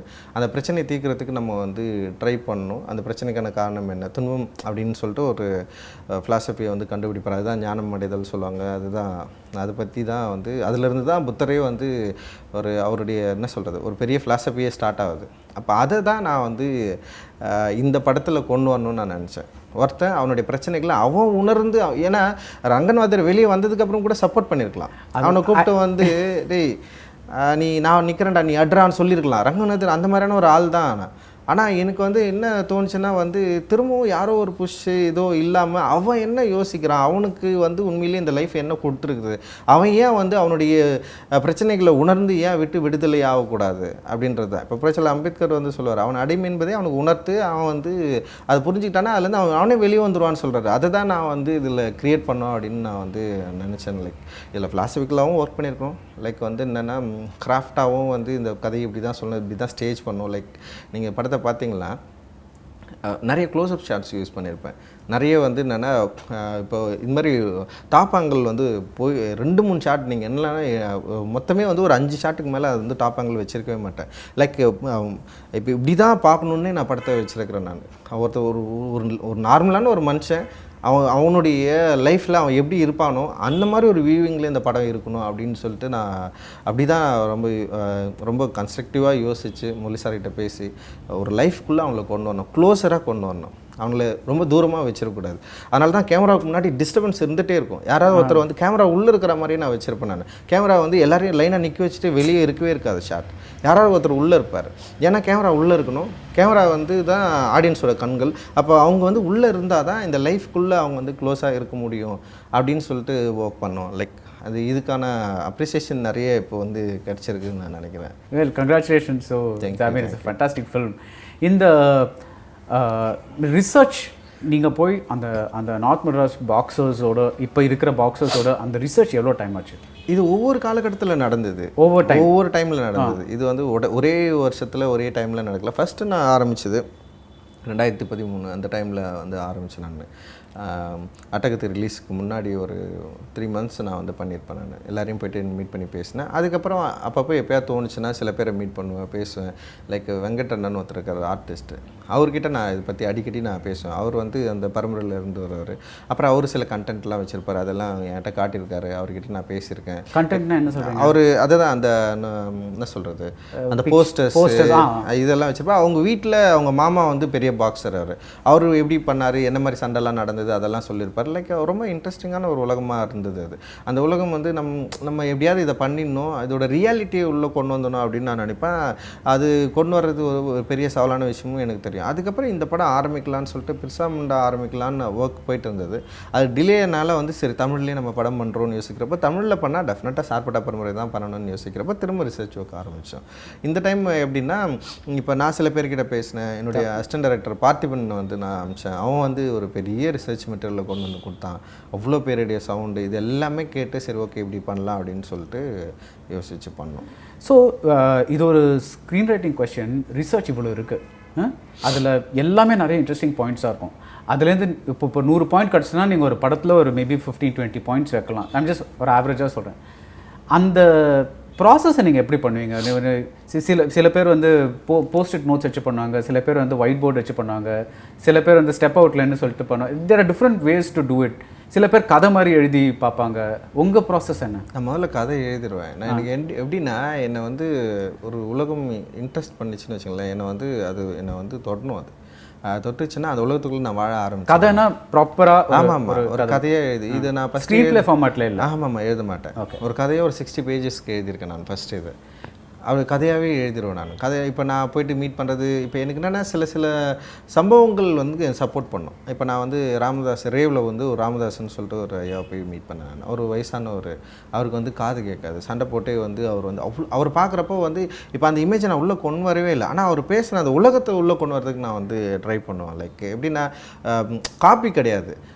எப்படின்னா அப்சர்வேஷனுக்கும் காப்பிக்கும் நிறைய வித்தியாசம் இருக்குது. காப்பி வந்து உங்களை பார்த்துட்டு அப்படியே வரைகிறது இருக்குது. ஆனால் நான் அப்சர்வேஷன் பண்ணுவேன். ஏன்னா உங்களை நீங்கள் பேசுகிறதே இல்லை வந்து நீங்கள் யாருன்றதே நான் அப்சர்வ் பண்ணிவிட்டு என்னுடைய ஃபார்மில் அது கொண்டு வரதுக்காக நான் ட்ரை பண்ணுவேன். லைக் இதில் இந்த படத்தில் இருக்கிற நிறைய மூமெண்ட் என் லைஃப்பில் நடந்தது. இது வந்து உண்மையிலேயே வந்து அந்த பகுதியில் நடந்தது கிடையாது. அந்த பொண்ணு பார்க்குறதா இருக்கட்டும், லைக் அதில் வர சண்டைகளாக இருக்கட்டும், நிறைய விஷயங்கள் வந்து என்னுடைய லைஃப்பில் நான் வாழ்ந்த இடத்துல நான் நேரடியாக பார்த்தது. நான் இது என்ன பண்ணுறேன்னா, அவங்கக்கிட்ட பேசுகிறேன்ல, அந்த பேசுகிறப்போ அவங்க சொல்கிற அந்த மொமெண்ட்டில் நான் இதை செட் பண்ண ட்ரை பண்ணுவேன். லைக் எனக்கு பரிச்சயமான ஒரு ஃபியூஷன் மாதிரி. ஆமாம், இதை எதுவுமே செட் பண்ணுறப்போ அப்போ தான் ஒரு ஆர்டிஸ்ட்டாக நான் இது உண்மையாக பொய்யான்னு என்னால் வந்து அந்த உணர்வுக்குள்ளேயே போக முடியும்னு நான் அப்படி தான் நான் நினைக்கிறேன். நான் அப்படி தான் எல்லா படங்களும் நான் பண்ணியிருக்கேன். இந்த படமும் கூட எனக்கு ரிசர்ச் மெட்டீரியல்ஸ் அவ்வளோ இருந்தது. அது எல்லாத்தையும் தனித்தனி படமாக பண்ணியிருக்கலாம். ஆனால் நான் அதுக்குள்ளே போகவே இல்லை. நான் ஒரு கதையை எழுதிட்டு இந்த கதைக்குள்ளே இந்த ஒர்க்கெல்லாம் எப்படி எடுத்து வந்து வைக்க முடியும். ஆனால் அந்த கதை எழுதுறதுக்கு எது இன்ஸ்பிரேஷனாக இருந்ததுன்னா இவங்க தான், இந்த மக்கள் தான். இந்த மக்கள் இன்ஸ்பிரேஷன் இல்லாமல் நான் என்னால் எழுத முடியாது. அவங்ககிட்ட நான் பேசுனதை வச்சு, அவங்க சொல்கிற ஆட்களை வச்சு, இப்போ அவங்க சொல்கிற இமேஜ், இது எல்லாமே தான் வந்து எனக்கு கதை எழுத உந்துதல் பண்ணுது. ஆனால் அந்த கதை எழுதுறது அப்படின்றப்போ ஒரு கிரியேட்டிவ் ஸ்பேஸில் எனக்கு வந்து என்னுடைய பர்சனல் லைஃப்பில் ஒரு இன்ஃப்ளூயன்ஸ் இருக்கும்ல, ஒரு எக்ஸ்பீரியன்ஸ் இருக்குல்ல, அந்த ஆட்கள்லாம் வருவாங்க. அவங்கெல்லாம் வந்து நான் இவருக்கு இப்போ எங்கள் ஊரில் ஒருத்தர் இருக்காருன்னு வச்சிங்களேன், அவரை தான் நான் ரங்கன்வாதியராக எழுதியிருப்பேன். ஆனால் ரங்கன்வாதியரை நான் என்ன பண்ணுவேன்னா இங்கே எதுவுமே செட் பண்ணுவேன். லைக் அது ஒரு கேம். அது எழுதுகிறப்பவே அது செம கேமாக இருக்கும். ஆனால் அது வந்து எப்படி உருவாகும்னா யோசிக்கிறதுல உருவாகாது, நீங்கள் ப்ராசஸில் தான் ஒரு ஃப்ளோவாக. ஆமாம், நீங்கள் எழுத ஆரம்பிச்சிங்கன்னா ஒவ்வொருத்தராக வருவாங்க, உங்களுக்கு நிறைய பேர் வருவாங்க. நான் என்ன பண்ணுவேன்னா ஃபஸ்ட்டு நோட்ஸ் எடுப்பேன். இது என்ன கதையாக இருக்க போகுதுன்னு சொல்லிட்டு ஒரு சின்ன பேப்பரில் ஃபஸ்ட்டு வந்து ஒரு பேஜில் எழுதிடுவேன். இதுதான் சொல்லிட்டு நான் எழுதி முடிச்சுட்டு என்னென்ன கேரக்டர்லாம் இதில் வரப்போகுது அப்படின்னா அந்த கேரக்டரை பற்றி எழுதிடுவேன். இப்போ ரங்கன்வாதியார் வந்து ஃபஸ்ட்டு யார் படத்தில் அப்படின்னா, லைக் வந்து அவரோட பையன்தான் கபிலன் படத்தில். அவருக்கு 2 ஒய்ஃப் ஆக்சுவலி. ஓகே, ஃபஸ்ட் டிராஃப்டில். ஆமாம், இது ஃபஸ்ட் டிராஃப்டில் மிடில். ஃபஸ்ட் டிராஃப்டில் வந்து இப்போ கபிலனுடைய ஃபேமிலியே லைஃபே வேறு மாதிரி இருக்கும். அது பயங்கர டார்க்கான ஸ்பேஸ். அது சமையன்ட்டு அந்த விஷுவல் இன்னும் மைண்டில் அப்படியே இருக்குது. அது எடுத்தாலே தனி கதையாக எடுக்கலான்னு வச்சிங்களேன். இப்போ செகண்ட் ஒரு டிராஃப்ட் எழுதி இதுதான் பண்ணலான்னு யோசிக்கிறப்போ ரங்கன்வாதியாருக்கு 2 ஒய்ஃபு. ஒரு ஒய்ஃபோட பையன் தான் வந்து வெற்றி. இப்போ வந்து ஒரு வாரிசு, இவங்க அப்புறம் அப்பா வந்து ஜெயிக்கிறா அப்படின்ட்டு அதை பிரேக் பண்ணணும்னு நினச்சேன். சரி, இது எடுத்துருவோம், இது வேணாம். இது ஒரு அப்பா பாக்ஸராக இருந்தால் தான் இன்னொரு அப்பா இவன் வந்து இப்படி இருக்க முடியுமா அப்படின்ற அதை வந்து எடுக்கணும் அப்படின்ற மாதிரி எனக்கு தோணுச்சு. இந்த மாதிரி சில பிலாசபிக்கலான சில கேள்விகள் இருக்கும்ல, பொலிட்டிக்கலாகவும் சரி, இது என்னை வந்து ரொம்ப டார்ச்சர் பண்ணும். நீ இப்படி பண்ணிட்டேன்னா இது வந்து தப்பு, இது நீ சுவாரஸ்யமாக இருந்தால் கூட இது வந்து நீ வந்து you have to be responsibility, இதுக்கு வந்து நீ வந்து ரெஸ்பான்சிபிளாக இருக்கணும்னா இதை நீ எடுத்துரு அப்படின்னு தோணும். மைண்ட் வந்து எனக்கு சொல்லும். அப்போ நான் எடுத்துருவேன் நான். இப்போ இது வந்து ஒரு ப்ராசஸ் தான். இது எழுதி ஃபஸ்ட்டு வந்து ஒரு சின்ன பேப்பரில் எழுதுவேன். அதுக்கப்புறம் கேரக்டர் டீட்டெயில்ஸ் எழுதுவேன். அதுக்கப்புறம் வந்து ஒரு கதையாக இப்படி ஒரு கதை இருக்கலான்னு சொல்லிட்டு யோசிப்பேன். அது எழுதி பார்ப்பேன். எழுதி பார்க்குறப்போ ஒரு 60 பேஜஸ் வரும்னு வச்சுங்களேன். அதுக்கப்புறம் என்ன பண்ணுவேன், ஸ்க்ரீன் ப்ளே பண்ணுறதுக்காக ட்ரை பண்ணுவேன். ஸ்க்ரீன் ப்ளே பண்ணுறப்போ என்ன பண்ணுவேன்னா வந்து பிரேக் பண்ணுவேன். இது ஒரு ஏரியா, இங்கே இதுக்கப்புறம் இது ஒரு ஏரியா, இதுக்கப்புறம் இது இப்படி ஒன்று பண்ணலாம், இப்படி பண்ணலான்னு சொல்லிட்டு பண்ணுறப்போ இதில் யூஸ்வல் ட்ராமா ஏதாவது இருக்குதான்னு பார்ப்பேன். யூஸ்வல் ட்ராமா இருக்குதுன்னா ரொம்ப என்ன சொல்கிறது, என்டர்டெயின் பண்ணுதா இல்லையான்னு ஒன்று இருக்கும். அப்படி இல்லைன்னா வந்து சிலது வந்து என்னென்னா பழைய கதையே பழசாக இருந்தால் கூட எனக்கு ரொம்ப பிடிச்சிருக்கும். சரி, ஓகே, இது நம்ம வந்து சொல்லி தான் ஆகணும்னு சொல்லிட்டு ஒரு வருஷனில் ரங்கன்வாதியர் இறந்துருப்பார். நான் எழுதுனது அவர் ரங்கன்வாதியர் சாகவே கூடாது, நம்ம ஏன் அவரை சாகடிக்கணும் அப்படின்னு சொல்லிட்டு அவரை எடுத்துட்டேன். இந்த மாதிரி மாறி தான் வரும். இது டாக்குமெண்ட்ரி படம் கிடையாது. நான் வந்து அப்புறம் இன்னொருடைய பர்சனல் லைஃப்பை வந்து நான் பேச விரும்பலை. நான் யாரோட பர்சனல் லைஃப்பும் வந்து இது இவங்களோட லைஃப் அப்படின்னு கூட பேச விரும்பலை. எனக்கு கிடைச்ச தகவல்களை நான் வந்து இந்த கதைக்கு தேவையான அளவுக்கு நான் வந்து இதில் பயன்படுத்தியிருக்கிறேன். அப்படி தான் சொல்ல முடியும். ஸோ நீங்களும் ஒரு கதை மாதிரி எழுதுனீங்கன்னு சொன்னீங்க. இப்போ தமிழ் பிரபா ஒரு எழுத்தாளர், நாவலிஸ்ட் மாதிரி. ஸோ அவருக்கும் திரைக்கதை எழுத தெரியுமா? ஆமாம், அவர் திரைக்கதை எழுதியிருக்காரு. இல்லை, ஐ மீன் அந்த ஃபார்மேட்டில் எப்படி நீங்கள் கொலாபரேட் பண்ணி? இல்லை, நான் ஃபார்மேட்டு என்றைக்குமே நான் வந்து ஃபார்மேட்டில் போகணுன்னு நான் இன்றைக்கி வரைக்கும் யோசிச்சதே கிடையாது. எனக்கு பொறுத்த வரைக்கும் ஒன்று தான், ஆடியன்ஸ் வந்து இதை வந்து அவங்கள என்கேஜ் பண்ணுறது எப்படி. நான் கூட இன்டரப்ட் ஒரே நிமிஷம். ஒரு ரஞ்சித்தோட ஒரு திரைக்கதை பேஜ் எப்படி இருக்கும்? அந்த நார்மலாக அந்த கேரக்டர் நேம், டயலாக் அந்த மாதிரி இருக்குமா, இல்லை ஒரு கதை மாதிரி இருக்குமா? கதை மாதிரி, நான் நாவல் மாதிரி தான் எழுதுவேன் ஃபஸ்ட்டு. ஓகே, அதான் உங்கள் திரைக்கதை? ஆமாம், ஃபஸ்ட்டு நாவல் மாதிரி எழுதிடுவேன். நான் ஒரு கதையை வந்து நாவலாகவே எழுதி பார்த்துருவேன். நான் எழுதி பார்த்ததுக்கப்புறம் அதை வந்து டயலாக் எல்லாத்தையுமே பிரித்து அது அப்புறம் வந்து ஸ்க்ரீன் ப்ளே பேட்டர்னுக்கு நான் வந்து மாற்றுவேன். லைக் வந்து ஜெர்மன் ஸ்கிரிப்ட் எழுதுனேன். இன்னும் நாவலாக தான் இருக்குது. நான் ஸ்கிரிப்டாகவே மாற்றல. அது கிட்டத்தட்ட ஒரு 80 பேஜஸில் இருக்குது அது நான் பண்ணணுன்னு ரொம்ப நாளாக வெயிட் பண்ணுறேன். இன்னும் அது நாவல்ட்டி தமிழ் தான் நான் வச்சுருக்கேன். நான் டைலாக் இல்லை ஒரு நாவலை படிக்கிற மாதிரி தான் அது இருக்கும். நான் படம் பண்ணணுன்னு ஆரம்பிக்கிறப்போ தான் நான் அதை வந்து ஸ்க்ரீன் ப்ளே ஸ்டைலுக்கு வந்து நான் மாற்றுவேன். நான் நீங்கள் சார்பாட்ட பரம்பரை நாவலாக எழுதினதுக்கு அந்த ஃப்ளோ ஒன்று இருக்கும்ல, அதுக்கும் நீங்கள் ஸ்க்ரீன் பிளேயாக அதை மாற்றுறப்போ ஒரு ஃப்ளோ ஒன்று வரும்ல, அது எவ்வளோ யூஸ்வலாக எவ்வளோ மாறாது. ஓகே, லைக் அதோட என்ன ஸ்ட்ரக்சர், பாடி ஸ்ட்ரக்சர் தான் மாறும். எழுத்து இப்போ அலைன்மெண்ட்டு இதெல்லாம் தான் மாறுமே தவிர மற்றபடி பெருசாக மாறாது. இதெல்லாம் ஒன்றும் ஆமாம். ஆனால் என்னென்னா வந்து இப்போ சீன் பை சீன் பிரித்து எழுதுகிறப்போ வந்து என்ன தோணுன்னா வந்து லேக் இல்லை, அப்புறம் எது தேவையில்லை, லைக் இந்த கேரக்டர் இன்ட்ரெஸ்ட்டாக வருவானா இதெல்லாம் யோசிப்பேன். இப்போ இந்த கதையை பொறுத்த வரைக்கும் வந்து நானும் தமிழ் ப்ரோவும் சேர்ந்து எழுதுனேன். தமிழ் ப்ரோக்கு வரப்போ நான் கொடுத்துட்டேன். நான் இதுதான் சொன்னேன். அவர் ஒன்று எழுதிட்டு வர சொன்னேன். அவர் எழுதி கொடுத்ததுக்கப்புறம் வந்து நான் என்ன சொன்னேன்னா இது இல்லை, இது வேறு மாதிரி இப்படி போகலான்னு சொன்னேன். இன்னொன்று அவருடைய எழுத்து வந்து எனக்கு பிடிச்சிச்சு ஃபஸ்ட்டு, இல்லைன்னா என்னால் நுழையவே முடியாது. அப்போ நான் எழுதுகிற ஸ்டைலிருந்து அவர் பார்க்குறப்போ ரெண்டுமே கிட்டத்தட்ட ஒன்றா இருந்தது. எனக்கு என்னை ரொம்ப அண்டர்ஸ்டாண்ட் பண்ண ஒரு ரைட்டராக இருந்தார் அவர் ஃபஸ்ட் டைமாக. அது வந்து எனக்கு ரொம்ப பிடிச்சிச்சு. எனக்கு சரி அவர் கூட நம்ம வந்து சேர்ந்து ஒர்க் பண்ணலாம் அப்படின்னு அதுக்கப்புறம் நான் எழுதினேன். அப்புறம் அவர் எழுதுவார். அதுக்கப்புறம் திரும்ப நான் போயிட்டு நான் என்ன பண்ணால் வந்து ஒரு 13 நாள் தனியாக போயிட்டு ஃபுல்லாக எழுதிட்டு வந்தேன். ஆனால் அது கன்வின்சிங்காக இல்லை. நிறைய பேர் படிச்சுட்டு அது பிரச்சனை இருக்குன்னு சொன்னாங்க. திருப்பி உட்காந்து எழுத ஆரம்பித்தோம். அப்படியே எழுதி தான் வந்து இது வந்தது. இது ஆக்சுவலி ஒரு பெரிய ஒரு டைம் எடுத்துக்கிச்சேன் நான் எழுதுறதுக்கு. இது இந்த படத்தில் ஒன் மேஜர் ஹிட் என்னென்னா எல்லாருக்கும் கேரக்டர்ஸ் அவ்வளோ பிடிச்சிருக்கு. Especially Dancing Rose. அவர் டான்சிங் ரோஸை பற்றி பேசாதவங்களே கிடையாது.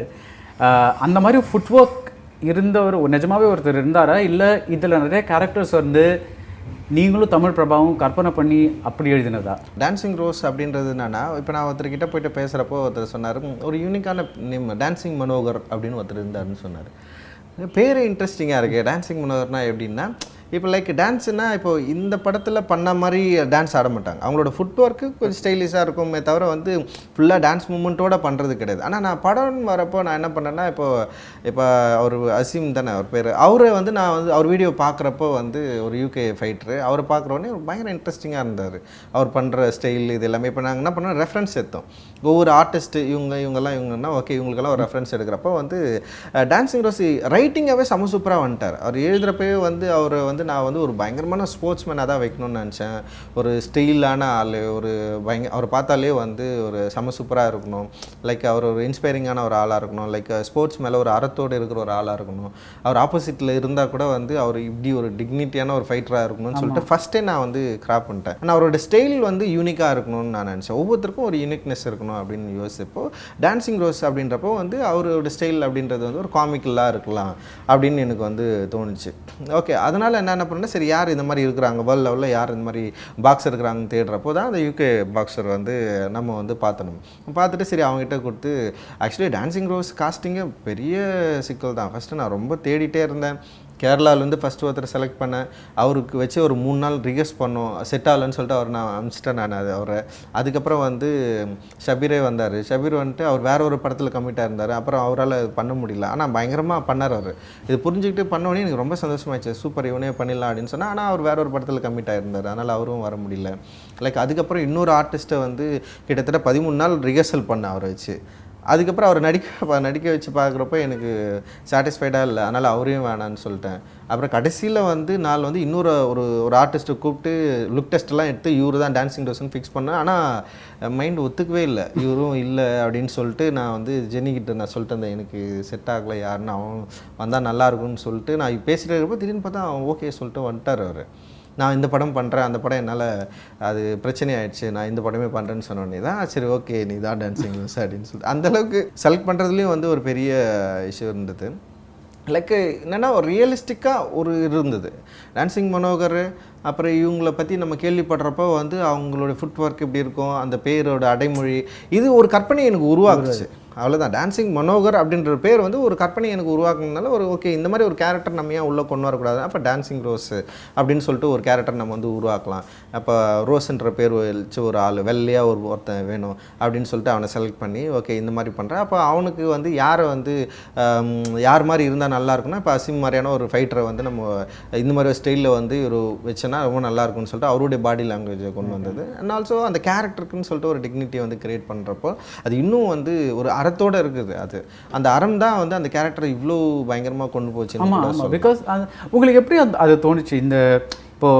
இப்போது ராமாயணத்துலேயே வந்து ராவணன் கேம்பில் விபீட்டனன் ஒருத்தர் இருப்பார். அவர் வந்து அவங்க எல்லோரும் வந்து ஈவில்னு சொன்னால் இவர் ஒருத்தர் தான் வந்து நல்லது பேசுகிறவராக இருப்பார். அந்த மாதிரி ஒரு ஆல்மோஸ்ட் அந்த மாதிரி ஒரு கேரக்டர். ஈவில்னு சொல்லலை இவங்கெல்லாம், இந்த வேம்புலிலாம், பட் அவங்க டெக்னிக்கலி வில்லன் சைட். நார்மலாக ஹீரோ வில்லன்னு சொல்லும்போது வில்லன் சைட். ஆனால் ஒரு நீங்கள் சொல்கிற மாதிரி ஒரு அறத்தோட ஒரு இவர் வந்து பேசுகிறாரு. ஹவு டிட் அந்த அறம் உங்களுக்கு ஏன் தேவைப்பட்டுச்சு? ஏன்னா இன்றைக்கி அதுதான் தேவைப்படுது லைஃப்பில். இது இல்லாமல் தான் நமக்குள்ள எக்கச்சக்கமான பிரச்சனைகள் வருதுன்னு நான் நினைக்கிறேன். லைக் எல்லாரும் ஏதோ ஒரு அறத்தோடு தான் இருக்கிறாங்க. ஆனால் அவங்க செயல்படுற இல்லை வந்து வெளிப்படுத்துகிற இல்லை சில சந்தர்ப்ப சூழல்கள் தான் அவங்க வந்து இன்னொன்று அவங்க வாழ்கிற அந்த சூழல் இருக்குதுல்ல, அதுதான் அவங்கள வந்து வேறு மாதிரி வந்து ரியாக்ட் பண்ணுது. லைக் வந்து மிகப்பெரிய கொடூர கொலைகாரம் கூட ஒரு அறத்தோடு தான் செயல்பட்டு நகரான் இன்றைக்கி. அவன் வந்து அவனுக்கு பின்னாடி ஒரு கதை இருக்குது இல்லை. அப்போ நம்ம யோசிக்கிறப்போ வந்து இப்போ நம்ம ஏன் வந்து வில்லன்களை வந்து அவ்வளோ கொடுமையாக காட்டணும்னு சொல்லிட்டு நான் வந்து யோசித்தேன். சரி, ஓகே, இந்த கேரக்டரை வந்து வேம்பிலி கூட நான் என்ன காட்டியிருப்பேன்னா அவனை எதிர்த்தரப்பாலாக தான் காட்டணும்னு நினைக்கிறேன் தவிர அவர் ஒரு வில்லனாக காட்டணும்னு நான் நினைக்கவே இல்லை. எல்லாருமே வந்து ஒரு ஆன்டகோனிஸ்ட் அப்படின்னு சொல்லிட்டு பசங்களை சொல்கிறப்ப நான் சொல்கிறேன் அவன் வில்லன் இல்லடா அப்படின்னு சொல்லுவேன். நான் டிஸ்கஷன்லேயே பசங்க சொல்கிறப்போ வேம்பிலி வந்து வில்லன் சொல்லுவேன். வில்லன் கிடையாது, வேம்பிலி வந்து ஒரு எதிர்த்தரப்பு ஆள், அவ்வளோதான். அப்போ எதிர்த்தரப்பு ஆளுக்குள்ளே வேம்பிலியை விட ரோஸ்ன்றவன் வந்து அவனும் இவங்க எல்லாமே இந்த ஸ்போர்ட்ஸை விரும்புகிறவங்க தான். இப்போ நீங்கள் வந்து இடியாப்ப பரம்பரையோ இல்லை வந்து சார்பட்ட பரம்பரையோ வந்து ஸ்டேஜில் வந்து அவ்வளோ லவ் பண்ணி சண்டை போடுறவங்க தான் அவங்க. அவங்களுக்குள்ளே வந்து பர்சனல் வெஞ்சன்ஸோ பர்சனல் சண்டையோ எப்போவுமே அவங்களுக்குள்ளே இருந்ததில்லை. நானும் வந்து கேள்விப்பட்டதும் இல்லை. வெறும் ஸ்டேஜில் சண்டை போடணும். அந்த ஸ்டேஜில் சண்டை போடுறவங்க வந்து தரையில் இறங்கி சண்டை போடக்கூடாது. இதுதான் வந்து ஒரு பெரிய ரூலே, அங்கே எழுதப்படாத ஒரு சட்டம். அது அந்த சட்டத்தை அங்கே இருக்கிற எல்லா பாக்ஸரும் பயங்கரமாக வந்து கடைப்பிடிச்சப்போ, அப்போ நான் வந்து படம் பண்ணுறப்போ வந்து அவங்கள வில்லனாக காட்டிடக்கூடாது அப்படின்றது தான் ஃபஸ்ட்டு எனக்கு தோணுது. லைக் அதை வந்து நான் இந்த படத்தில் கொண்டு வரணும்னு நான் நினச்சேன். நான் அப்படிதான். சில கேரக்டர்ஸ் வந்து ஸ்க்ரீன் டைம் சின்னதாக இருந்தால் கூட தே மேக் அன் இம்ப்ரெஷன் யாருக்கும் அப்படிங்கிற மாதிரி ஒரு இது வருது. நான் ரெண்டு கேரக்டர் சொல்கிறேன், அவங்களோட பேக்ரவுண்ட் சொல்லுங்க. ஒன்று இந்த மீரனுங்கிற ஒரே ஒரு முஸ்லீம் கேரக்டர் இருக்கார், இன்னொருத்தர் இந்த சாமியார் கேரக்டர். ரெண்டுமே எனக்கு என்னோடய லைஃப்பில் நான் தான் சொல்கிறேன்னே. இப்போ என்னுடைய கிராமம்னு ஒன்று இருக்குதுங்களா, ரொம்ப ஒரு சின்ன கிராமம் தான். அதில் எவ்ரி பர்சன் வந்து அவங்களுக்கு ஒரு இம்பார்ட்டண்டான ரோல் இருக்குது அந்த ஊரில். அவங்கள சும்மா நீங்கள் வந்து கடந்து போயிடவே முடியாது. ஒவ்வொருத்தருக்கும் ஒரு இம்பார்ட்டண்டான ரோல் இருக்குது. ஒரு அரசமர் தாண்ட ஒரு 10 பேர் உட்காந்துருக்காங்களாம், 10 பேரும் 10 உலகமாக தான் உட்காந்துருக்காங்க. இப்போ நான் கதை பண்ணுறப்போ வந்து எனக்கு வந்து ரங்கன் வாத்தியாரோ இல்லை இவங்களோ ரொம்ப இம்பார்ட்டண்டாக தெரியலாம். ஆனால் பக்கத்தில் இருக்கிறவங்க வந்து அவங்களுக்கு மிக முக்கியமான ஆளுங்க அவங்க. அப்போ அப்படி இருக்கிறப்போ வந்து அவங்களுக்குன்னு ஒரு கேரக்டர் ஸ்டடி இருக்குது, அவங்களுக்குன்னு ஒரு பர்சனல் எபிலிட்டிஸ் இருக்குது. அவங்க வந்து உட்கார்ற ஸ்டைலாக இருக்கலாம், நடக்கிறதா இருக்கலாம், அவங்களோட ட்ரெஸ்ஸிங்காக இருக்கலாம், எல்லாமே வந்து இவங்களை விட மாறுபட்டவர்களாக தான் இருக்கிறாங்களே தவிர இவங்களோட என்ன சொல்கிறது, இவங்கள மாதிரி அவங்க கிடையாதாங்க. அப்போ இவங்க எல்லாருமே வேறு மாதிரியான ஆட்கள் தானே. அப்போ வந்து ஒரு ஃப்ரேம்குள்ளே வந்து ஒரு 4 பேர் உட்காராங்கன்னா எல்லாரும் ஒரே மாதிரி உட்காரவே மாட்டாங்க. நீங்கள் பார்த்தீங்களா கூட இங்கேயே எல்லாரும் ஒவ்வொரு ஸ்டைலில் உட்காந்துருக்காங்களே. அப்போ எப்படி நம்ம வந்து பின்னாடி இருக்கிறவங்கள வந்து நீங்கள் எப்படினாலும் நின்றுக்குங்க அப்படின்னு சொல்ல முடியாது. அப்போது ஒவ்வொரு கேரக்டரையும் நம்ம வந்து உருவாக்கணும் அப்படின்னு நினைக்கிறப்போ அவங்களுடைய தன்மையை நான் புரிஞ்சுக்கிட்டு ஒர்க் பண்ணோம் அப்படின்னு நான் நினைக்கிறேன். நான் லைக் வந்து இப்போ அந்த வாத்தியார் சாமியார் கேரக்டர் வந்து எங்கள் ஊரில் ஒரு சாமியார் இருக்கிற கொஞ்சம் பெண் தன்மையோடு இருப்பார். அவர் பேசுகிறது அந்த ஸ்டைலுக்கும். லைக் இன்னொன்று வந்து பார்த்திங்களா நிறைய இந்த கோயில்களில் இருக்கிற சாமியார்களை அதாவது என்னென்னா சிறுதெய்வ வழிபாட்டு கோயில்கள் இருக்கிற சாமியார்களை பார்த்திங்களா நிறைய முடி வச்சுட்டு லைக் பெண் தன்மையோடு இருக்கிற சாமியார்களை நிறைய பேரை நம்ம வந்து பார்த்துருக்கலாம். லைக் அப்படி பார்க்குற ஒரு ஆளாக தான் நான் வந்து அவர் பார்க்குறேன். நான் அவர் பாக்ஸிங் வேர்ல்டில் ஆனால் அவர் என்ன பண்ணுறாரு, அவர் இல்லை பாக்ஸிங் அப்படின்றது வந்து அந்த வேர்ல்டுக்குள்ளே வந்து அவர் வெறும் பார்வையாளர் தான். அவர் சண்டை இப்போ வந்து எங்கள் ஊரில் ஒருத்தர் அது எங்கே இன்ஸ்பயர்னா கிரிக்கெட் ஆடுவோம். நான் கிரிக்கெட்டில் வந்து நான் எங்கள் ஊரில் கிரிக்கெட் ஆடுறப்போ ஒருத்தர் வந்து நான் கிரிக்கெட்டை பற்றி வேறு ஆனவர் பேசுவார். லைக் வந்து யார் டெண்டுல்கர் எப்போ வந்து 100 ரன் அடிக்கிறதுக்கு முன்னாடி எத்தனை முறை அவுட் ஆனார்லேருந்து லைக் வந்து அவர் அந்த ரூல்ஸை வந்து பயங்கரமாக பேசுவார். ஆனால் ஒரு கேட்ச் கூட பிடிக்க தெரியாது அவரால். ஆனால் அவர் பேசுகிற மாதிரி ஒரு கிரிக்கெட்டை பற்றி வேறு யாரும் பேசவே முடியாது. லைக் வந்து அவர் ஈக்குவேஷனே போடுவார். இவனுக்கு இப்படி ஆனா நல்லா தோற்றுருவானா, நான் டக்குன்னு மைண்டில் கணக்கு போட்டு சொல்லுவார், இந்த ரன் ரேட் இல்லைன்னா அவன் தோற்றுருவானுடா அப்படின்னு வர ரொம்ப பயங்கரமாக இருக்கும் அது பார்க்குறப்பவே. அம்பையரிங் பண்ணாருன்னா அவ்வளோ நியாயமாக பண்ணுவார். அவங்க எதிர் டீம் இந்த டீம்லாம் அவர் டீமுக்கு வந்து அவர் அம்பையர் பண்ணுவார்னு வச்சிங்களேன். ஆனால் அம்பையர் பண்ணுறப்போ வந்து அது டீம் தோக்குற நிலைமையில் இருந்தால் கூட வந்து ரொம்ப நியாயமாக தான் பேசுவார். அவ்வளோ கிரிக்கெட் மேலே அவருக்கு அவ்வளோ பேசினேன். ஆனால் அவர் ஒரு நாளும் வந்து பால் போட்டது கிடையாது, கேட்ச் கூட பிடிக்க தெரியாது அவருக்கு. பேட்டை வந்து பிடிக்கிறப்பவே வித்தியாசமாக தான் பிடிப்பார் அவர். லைக் அப்போ எனக்கு அந்த கேரக்டர் தான் பயங்கர இன்ஸ்பிரேஷனாக இருந்தது இந்த கேரக்டர் உருவாக்குறதுக்கு. அப்போ ஒரு பாக்ஸிங் உலகத்துக்குள்ளே பாக்ஸிங் ஸ்டேஜில் ஏறாதவர் கூட வந்து இங்கே வந்து பேச முடியும். லைக் அவருக்கு வந்து யார் எப்படி ஆடுறா, என்ன மாதிரி பண்ணுறா, அவருக்கான ஸ்பேஸை நம்மளால் உருவாக்க முடியும். அந்த மாதிரி ஒரு கேரக்டர் நம்ம ஏன் உருவாக்கக்கூடாது? இது லைக் வந்து தமிழ் பிரபாவும் இதை வந்து இப்போ இந்த கேரக்டர் உருவாக்குறப்போ வந்து ரொம்ப ஆணித்தரமாக சொன்னார். இந்த மாதிரி ஒரு கேரக்டர் நம்ம வந்து உருவாக்கலாம், ரொம்ப யூனிக்காக இருக்கும் அப்படின்னு சொன்னார். ஃபஸ்ட்டு வந்து அந்த கேரக்டரோட ஆர்க் வேறு மாதிரி தான் இருந்தது. லைக் ஆனால் வந்து இப்போ இவர் மாதிரி ஒருத்தர் நடிக்கிறப்ப அவர் பாடி லாங்குவேஜ் இதெல்லாம் பார்த்த உடனே எனக்கு என்ன தோணுச்சுன்னா இவர் ஒரு சாமியாராக மாற்றிடலாம் அப்படின்னு தோணுச்சு. ஸ்பாட்டில் தான் யோசிச்சோம் நம்ம அதை. மீரானை வந்து இப்போ இந்த பாக்ஸிங்கில் வந்து கலெக்டிவாக நிறைய பேர் இருக்கிறாங்களே, அப்போ அந்த மாதிரி இருக்கிறப்போ வந்து லைக் இஸ்லாமியர்களை வந்து நம்ம எப்படி போர்ட்ரேட் பண்ணுறோம், எப்படி இருக்குதுன்னு இருக்குல்ல. இப்போ தமிழ் சினிமாவில் தொடர்ச்சியாக ஒன்று வந்துட்டு இருக்குல்ல, இது அதுக்கு உடைக்கணும்னு ஒன்று இருக்குது. இன்னொன்று வந்து எனக்கு என்னென்னா ஒரு கலெக்டிவான ஒரு என்ன சொல்கிறது, மனிதர்கள் உள்ளே இருக்கணும்னு நான் நினைக்கிறப்போ சரி மீரானும் உள்ளே கொண்டு வந்து மீரானை வந்து வாத்தியாருக்கு ரொம்ப வந்து விருப்பமுள்ள சிஷியனாகவும் அவங்க தோல்வி அடைஞ்சதுக்கப்புறமும் அவர் கூடவே வச்சுட்டு இருப்பார். மீரானை நம்பியிருப்பார், ஆனால் தோல்வி அடைஞ்சிருவான். ஆனால் வந்து மீரான் மேலே வெறுப்பு அவருக்கு இருக்காது. கடைசி வரைக்கும் 2 பேரும் ஒன்றா தான் இருப்பாங்க. லைக் நிறைய சீன் நாங்கள் எடுத்தோம் மீரானுக்கும் வாத்தியாருக்கும் கூட. இப்போ அதெல்லாம் வைக்க முடியல அதில். ஆனால் வந்து அவ்வளோ அண்டர்ஸ்டாண்டிங் இருக்கும். அவள் வாத்தியார் மேலே ரொம்ப பாசமாக, ரொம்ப நேர்மையாக, ஸ்போர்ட்ஸ் மேலே ரொம்ப ஆர்வமாக இருக்கிற ஒரு கேரக்டராக நான் பண்ணியிருப்பேன். நான் சில இடங்களில் வந்து கிரிட்டிசைஸ் பண்ணியிருக்காங்க, இந்த படங்களில் ஆண்களுக்கு கொடுத்த முக்கியத்துவம் வந்து பெண்களுக்கு கொடுக்கல, மாரியம்மாவும் பாக்கியமும் வந்து ஒரு மாதிரி ஒன் டைமென்ஷனாக இருக்காங்க அப்படின்னு. உங்கள் கருத்து என்ன அதை பற்றி? தெரியல. இப்போ பொதுவாகவே வந்து இந்த உலகம் வந்து ஆண்களுடைய ஆக்கிரமிப்புக்குள்ளே தான் இருக்குது. நான் ஃபஸ்ட்டு அதை ஒத்துக்கணும் அப்படின்னு நான் நினைக்கிறேன். அப்புறம் இந்த உலகம் வந்து முழுக்க வந்து ஆண்கள் விளையாடப்படுற விளையாட்டை மையப்படுத்தி தான் இருக்குது.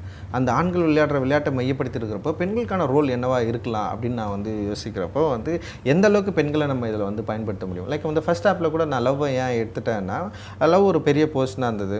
லைக் ஏன் வந்து இப்போ சினிமாவில்னா பெண்ணா லவ் அப்படின்ற ஒரு இடத்துக்கு மட்டும்தான் இருக்கணுமான்றது அது யோசிச்சு தான் நான் அதையே எடுக்கிறேன். இதில் வேணாம், இது எடுத்துடலாம் நம்ம அப்படின்னு சொல்லிட்டு நான் வந்து எடுக்கிறேன். இல்லைனா ஒரு ஸ்பேஸ் வந்து அங்கே இருக்கும். ஆனால் இந்த மாதிரியான பாக்ஸிங்குள்ளே அவங்க என்ன பண்ணுறாங்கன்னா, நான் ஒரு கேரக்டர் எழுதியிருந்தேன், ரதின்னு சொல்லிட்டு ஒரு கேரக்டர். அவங்க வரல, இந்த படத்தில் வரல. செம்ம இன்ட்ரெஸ்டிங்கான கேரக்டர். அவங்க வந்து ஒரு பாக்ஸிங் மேலே அவ்வளோ வெறி உள்ள ஒரு ரசிகை. அவங்க வந்து ரோஸோட தங்கச்சி. அவங்க லைக் அந்த மாதிரி ஒரு செம்ம கேரக்டர் அது. ஆனால் நான் எழுதி முடிக்கிறப்போ ரதியோடைய வேல்யூ வந்து கம்மியாயிடுச்சு படத்தில். அப்போ ரதி நம்ம வச்சோன்னு வச்சிங்களேன், அது வேணுன்ட்டு ஏதோ வச்ச மாதிரி மாறிடும் அப்படின்றதுனால ரதியை வந்து நான் எடுத்துட்டேன். சரி ரதி நீ வேணாம் அந்த படத்தில் அப்படின்னு சொல்லிட்டு. லைக் அப்போ நான் என்கிட்ட இருக்கிற கேரக்டர் யாருன்னா 3 பேர் 4 பேர் தான் இருக்காங்க. ஒன்று அம்மா இருக்கிறாங்க, ஒன்று மாரியம்மா ஒய்ஃப் இருக்குது. அப்புறம் இவங்கள நம்ம எப்படி இதில் வந்து பயன்படுத்த முடியும், இவங்களுக்கான ஸ்பேஸ் என்ன அப்படின்னு யோசிச்சு. இப்போ நீங்கள் செகண்ட் ஹாப்பில் பார்த்தீங்கன்னா மாரியம்மா வர போர்ஷன் தான் நிறைய பேர் என்ன பண்ணுறாங்கன்னா கொஞ்சம் வந்து ஸ்லோவாக இருக்குது. ஆனால் எனக்கு அதை பற்றி கவலையே கிடையாது. நான் லைஃப்பை வந்து சொல்லணும்னு நினைக்கிறப்போ லைஃப் இட்ஸ் ஆல் அபவுட் இவங்க எல்லாமே சேர்ந்தது தான். அப்போ அம்மாவோடைய ரோலும் மாரியம்மா ரோலும் அந்த இடத்துல தான் எனக்கு தேவைப்படுது. எனக்கு ஃபஸ்ட் ஹாப்பில் எனக்கு தேவைப்படுற இடத்துல நான் யூஸ் பண்ணிப்பேன். எங்கே எனக்கு தேவைப்படுதுன்னா ஒரு வாழ்க்கை பற்றிய ஒரு பெரிய போராட்ட சிக்கலுக்குள்ளும் சூழலுக்குள்ளும் அவன் இருக்கிறான்ல, அந்த இடத்துல இவங்க எல்லாருமே இருந்தாங்களா ரொம்ப நல்லாயிருக்கும் அப்படின்ற மாதிரி தோணி தான் நம்ம அந்த இடத்துல வைக்கிறோம். இன்னொன்று இது கபிலனை பற்றிய கதை. இது வந்து மாரியம்மாவை பற்றியோ இல்லை பாக்கியத்தை பற்றியோ கதை இல்லை. இது இப்போ ஒரு கபிலன் அப்படின்ற அவனை பற்றி கதை வரப்போ அவன் கபிலனுக்கு யாரெல்லாம் எங்கெல்லாம் தேவைப்படுறாங்களோ அவனுடைய வாழ்க்கை பாதையில் எங்கெல்லாம் அவங்கள நம்ம பயன்படுத்தணுமோ அந்தளவுக்கு தான் இதை பயன்படுத்த முடியும் அப்படின்னு நான் நினைக்கிறேன். இன்னொன்று இதோட மேஸ்குலினிட்டி பற்றி நிறைய பேர் பேசியிருக்காங்க. லைக் வந்து ஆண் இந்த தன்மையை வந்து காட்டியிருக்காரு, பெண்கள் திரும்ப வந்து அடி உதப்பட்டோம். ஆனால் நான் வந்து லிட்டரலாக பெண் சரணடைய வச்சுருக்கிறான். அவன் பாக்கியம் காலில் விழுவான், மாரியம்மா காலில் வந்து அழுவான். லைக் இவ்வளவு அடிச்சுட்டு ஏற்றுக்கணுமா அப்படின்றது வந்து வேறு டிபேட்டு. ஓகே, அது வந்து டிஸ்கஷனுக்குள்ளானது தான். நான் ஒத்துக்கிறேன். ஆனால் லைஃப் நார்மலாக இங்கே என்னவா இருக்கிறாங்க அப்படின்றதையும் காட்டணும். அதே நேரத்தில் எனக்கு ஒரு ரெஸ்பான்சிபிலிட்டி இருக்குது தான் நான் பார்க்குறேன். லைக் இந்த கேரக்டரை வந்து அவனை எல்லாமே பார்த்திங்கன்னா ஏதோ ஒரு இடத்துல அவனை வந்து நீ புஷ் பண்ணுற ஒரு கேரக்டராக தான் வச்சுருப்பேன் நான். இப்போ அந்த மாதிரி ஒரு புஷ்ஷிங்கான ஒரு ஆட்களாக இவங்களை உருவாக்கலாம் அப்படின்னு தான் நான் வந்து இதில் வச்சுருக்கேன். மேபி முழுக்க பெண் சம்மந்தமான இல்லை வந்து வேறு உலகத்தை வந்து படைக்கிறப்போ இன்னும் நான் பெண்களை பற்றி நினச்சிருக்கிறது இன்னும் விரிவடையலாம். அது வந்து இன்னும் கிளியர் பிக்சரை கொடுக்கலாம் அப்படின்னு நான் நினைக்கிறேன். லைக் இது எல்லாமே ஸ்டடீஸ் தான். லைக் இப்போ நான் என்ன நினச்சேன்னா இந்த படத்தில் நான் இவங்களை பயன்படுத்துறதுனால வந்து நிறைய பேர் சந்தோஷப்படுவாங்கன்னு நான் நினச்சேன். நிறைய பேர் சந்தோஷப்பட்டாங்க. அதே நேரத்தில் அவங்க வைக்க விமர்சனத்தையும் நான் வந்து டெஃபினட்டாக அக்செப்ட் பண்ணுறேன். டே டு டே லைஃப்பில் வந்து ரெகுலராக நமக்கு ஏதாவது ஒன்று சொல்லி கொடுத்துட்டே இருக்கும். நீங்கள் அதை கவனிச்சிங்கன்னா ஈஸியாக நம்ம செய்கிற தவறை வந்து சரி பண்ணிக்க முடியும்னு நான் நினைக்கிறேன். லைக் இதை நான் வந்து அப்படி தான் நான் எடுத்துக்கிறேன். நான் அப்போ நான் நெக்ஸ்ட் பண்ணுறப்ப இன்னும் கொஞ்சம் கவனமாக நான் இதை பண்ணுவேன் கேரக்டர். எனக்கு ஆக்சுவலி அந்த 2 கேரக்டர் ரொம்ப பிடிச்சது வந்து ரொம்ப சின்ன ஸ்க்ரீன் டைமில் அவங்களுக்கு ரொம்ப ஸ்பெசிஃபிக் கேரக்டரிஸ்டிக்ஸ் கொடுத்தீங்க. எனக்கு ஆக்சுவலி ஒரு ரொம்ப பிடிச்ச ஷாட் இந்த படத்தில் வந்து இப்போ பாக்யம் இருக்காங்கல்ல, அவங்க வந்து அவ்வளோ வைராக்கியத்தோடு இருப்பாங்க. அவங்க வந்து அந்த குழந்தைய எடுத்துக்க மாட்டாங்க.